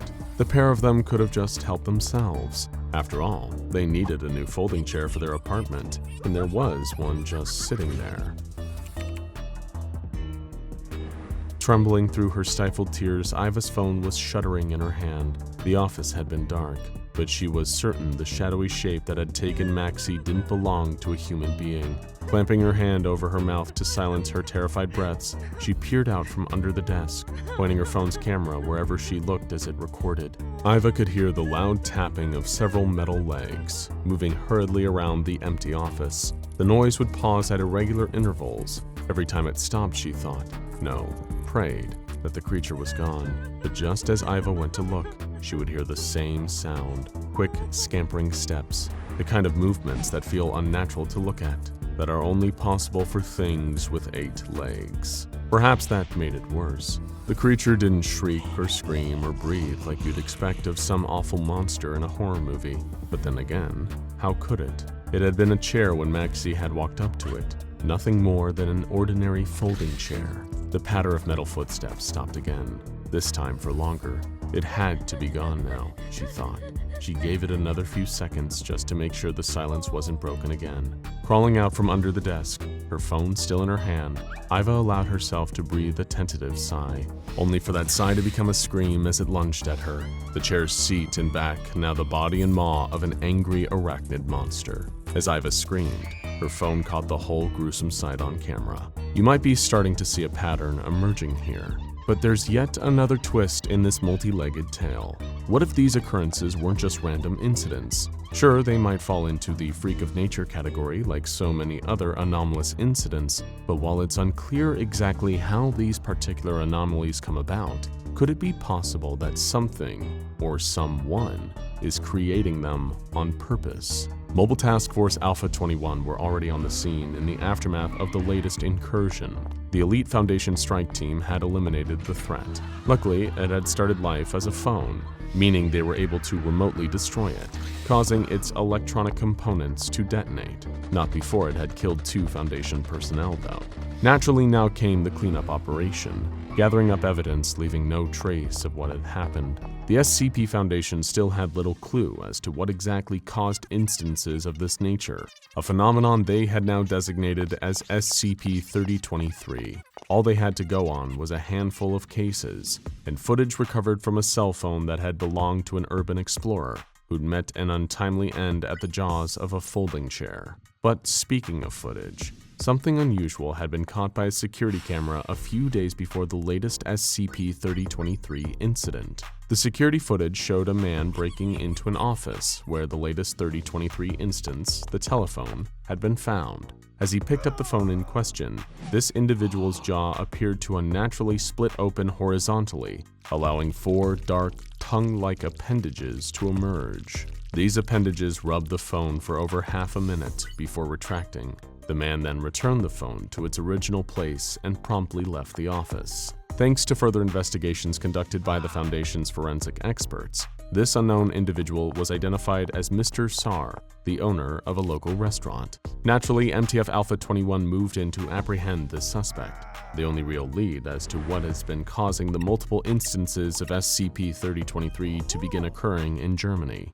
However, when Sar was eventually detained, he showed next to no sign of any anomalies in his body. He claimed to have no memory of the events depicted in the security footage, had never encountered any previous SCP-3023 instance, and seemed to possess no knowledge of the strange properties he exhibited on camera. Nonetheless, the SCP Foundation was forced to detain Mr. Sar, although he never displayed any anomalous behavior ever again. Now, you might be forgiven for thinking that, with Sora held in Foundation custody, everyone could breathe a sigh of relief. But sadly, for any arachnophobes watching at home, new instances of SCP-3023 kept cropping up, in even stranger and more horrific fashion than ever before. Imagine you had a headache, and we're talking about a real killer here. One of those power drill to the frontal lobe migraines. Maybe you'd spend too much time glued to a computer screen at work, and all that blue light from your monitor scrambled your gray matter. Or perhaps last night was a pretty wild one, and after a few too many drinks, you were left feeling hungover the next morning. What's your go-to response in that situation? Obviously, you can call in sick to work, then go to your medicine cabinet or an over-the-counter pharmacy and grab some basic painkillers, paracetamol, aspirin, ibuprofen, all the things that we trust to make us feel better, not to make things even worse. To Patrick, this started as one of the most normal things in the world. Like you or I, his immediate response to finding himself suffering from a raging headache was to grab a gelatin capsule of ibuprofen. As casually and unsuspectingly as anyone would, he took the pill in hopes of quickly relieving his pain and carrying on with his day, probably even chasing it down with a quick glass of water. Only unbeknownst and unseen to Patrick, something happened the moment that ibuprofen capsule passed through his lips and went towards his throat. Something that stopped it from fully going down his throat, in fact. Much like the baseball, the folding chair, the phone, and who knows how many other unrecorded incidents, the pill had sprouted 8 spider-like legs. At first, it started as a gentle cough, like you'd expect when a capsule gets lodged in your throat. Grabbing a tissue, Patrick gave a few grunting attempts at clearing his airway. There was definitely something in there that almost felt like it was scratching. Not the kind of scratch at the back of the throat brought on by some allergies, the kind of scratching that caused Patrick to cough up blood when he put a tissue to his mouth, the kind of scratching that he could feel moving, crawling around his windpipe. Perhaps if he had more time, Patrick could have raced to the hospital and had whatever was clawing its way around his throat removed safely with that free European healthcare. Unfortunately, the thing that the capsule had turned into just as he swallowed it wasn't that kind. Racked with unimaginable pain, Patrick was writhing and spluttering uncontrollably, his mouth filled with more bile and blood than saliva at that point. The scratching was moving, and not down towards his esophagus towards his stomach. It was going outwards, burrowing through the insides of his neck until it reached his spinal cord. By that time, the little ibuprofen capsule-sized instance of SCP-3023 came crawling out from the back of his neck. Patrick was already dead.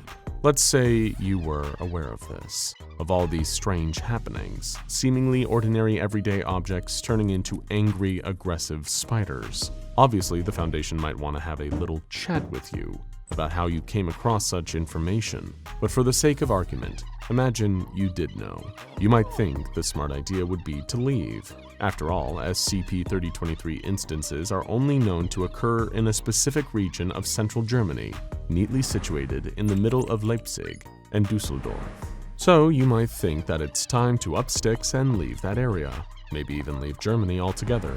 Just hop in your car and drive to safety. If only it were that easy. A family of 4 was cruising down the Autobahn in an SUV. Just another car on the packed highway.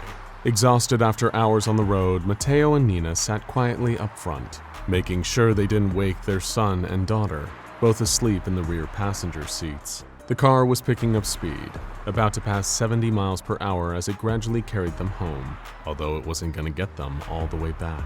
The screech of twisting metal woke both sleeping kids up screaming, their parents equally shocked at the sudden noise. The car lurched and buckled, like something had collided with it. But this was no ordinary traffic accident. Without any rhyme or reason, the front of their SUV warped itself into the distinctive shape of a cephalothorax, while the rear turned into what looked like an abdomen.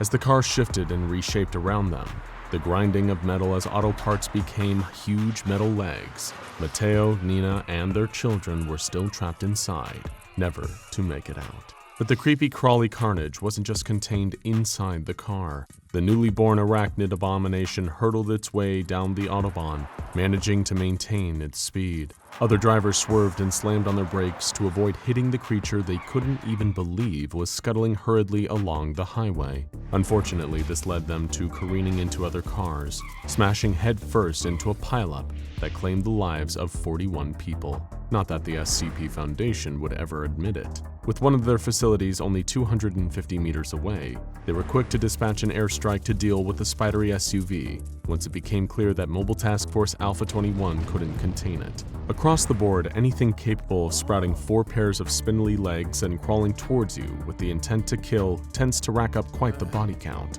But dealing with bodies are some people's business. That was the case for Lucas, a newly qualified coroner. After passing years of training, he was working with the local police department, performing autopsies and examining bodies to help them with their investigations. Sure, it may not have been the most glamorous profession, but Lucas could sleep soundly, knowing that he'd never get hurt by a dead body. A John Doe, a body that hadn't yet been identified, had just been brought in after police had found him on the side of the road. Lucas thoroughly washed his hands, put on his gloves and scrubs, along with the rest of the autopsy team. He'd sat in on at least a dozen of these procedures, studied the relevant process and techniques. Everything had prepared him for the job of figuring out how someone had died. But not even the most experienced medical examiner could be prepared for what happened next. Taking the lead, Lucas began by making the primary incision into the cadaver's chest. It always reminded him of a particular scene in The Thing, where a character's stomach opened up and became a maw of frightening teeth, revealing them to be the titular shape-shifting alien. That thought was quickly shaken away when suddenly, to Lucas's surprise, the body lurched violently on the examining table. Not everyone expects dead bodies to be able to move, and while it might be rare, it's also not impossible. Any number of things can cause someone's remains to move after death. Muscles atrophying or spasming, the body filling up with gas as it breaks down. Of course, any coroner would expect these movements to have subsided by the time someone reaches the autopsy room. Caught off guard by the sudden violent movement, Lucas stepped away, dropping his scalpel. His panting breath warmed his face beneath his surgical mask as he stared for a moment, waiting to see if the body moved again. Certain it would be still now, Lucas wrote the spooky incident off just as a muscle spasm and leaned over to retrieve his scalpel. But while he was crouching, he noticed something strange. It almost looked as if there were a pair of protrusions poking out from under the dead man's skin. Walking around the other side of the table, Lucas found 2 more similar lumps at the body's abdomen, almost as if something was inside, ready to force its way out. Without warning, the John Doe suddenly moved again on the examining table, only this time, it didn't stop. Lucas couldn't believe his eyes. The man's face was still, frozen in the same dead expression, but his arms and legs were thrashing and writhing around as if he was somehow still alive. 4 extra limbs suddenly burst from the sides of the cadaver, and the now 8-legged creature reared itself up, leaping towards a member of the autopsy team. It scuttled and skittered around on its new appendages while Lucas watched in horror.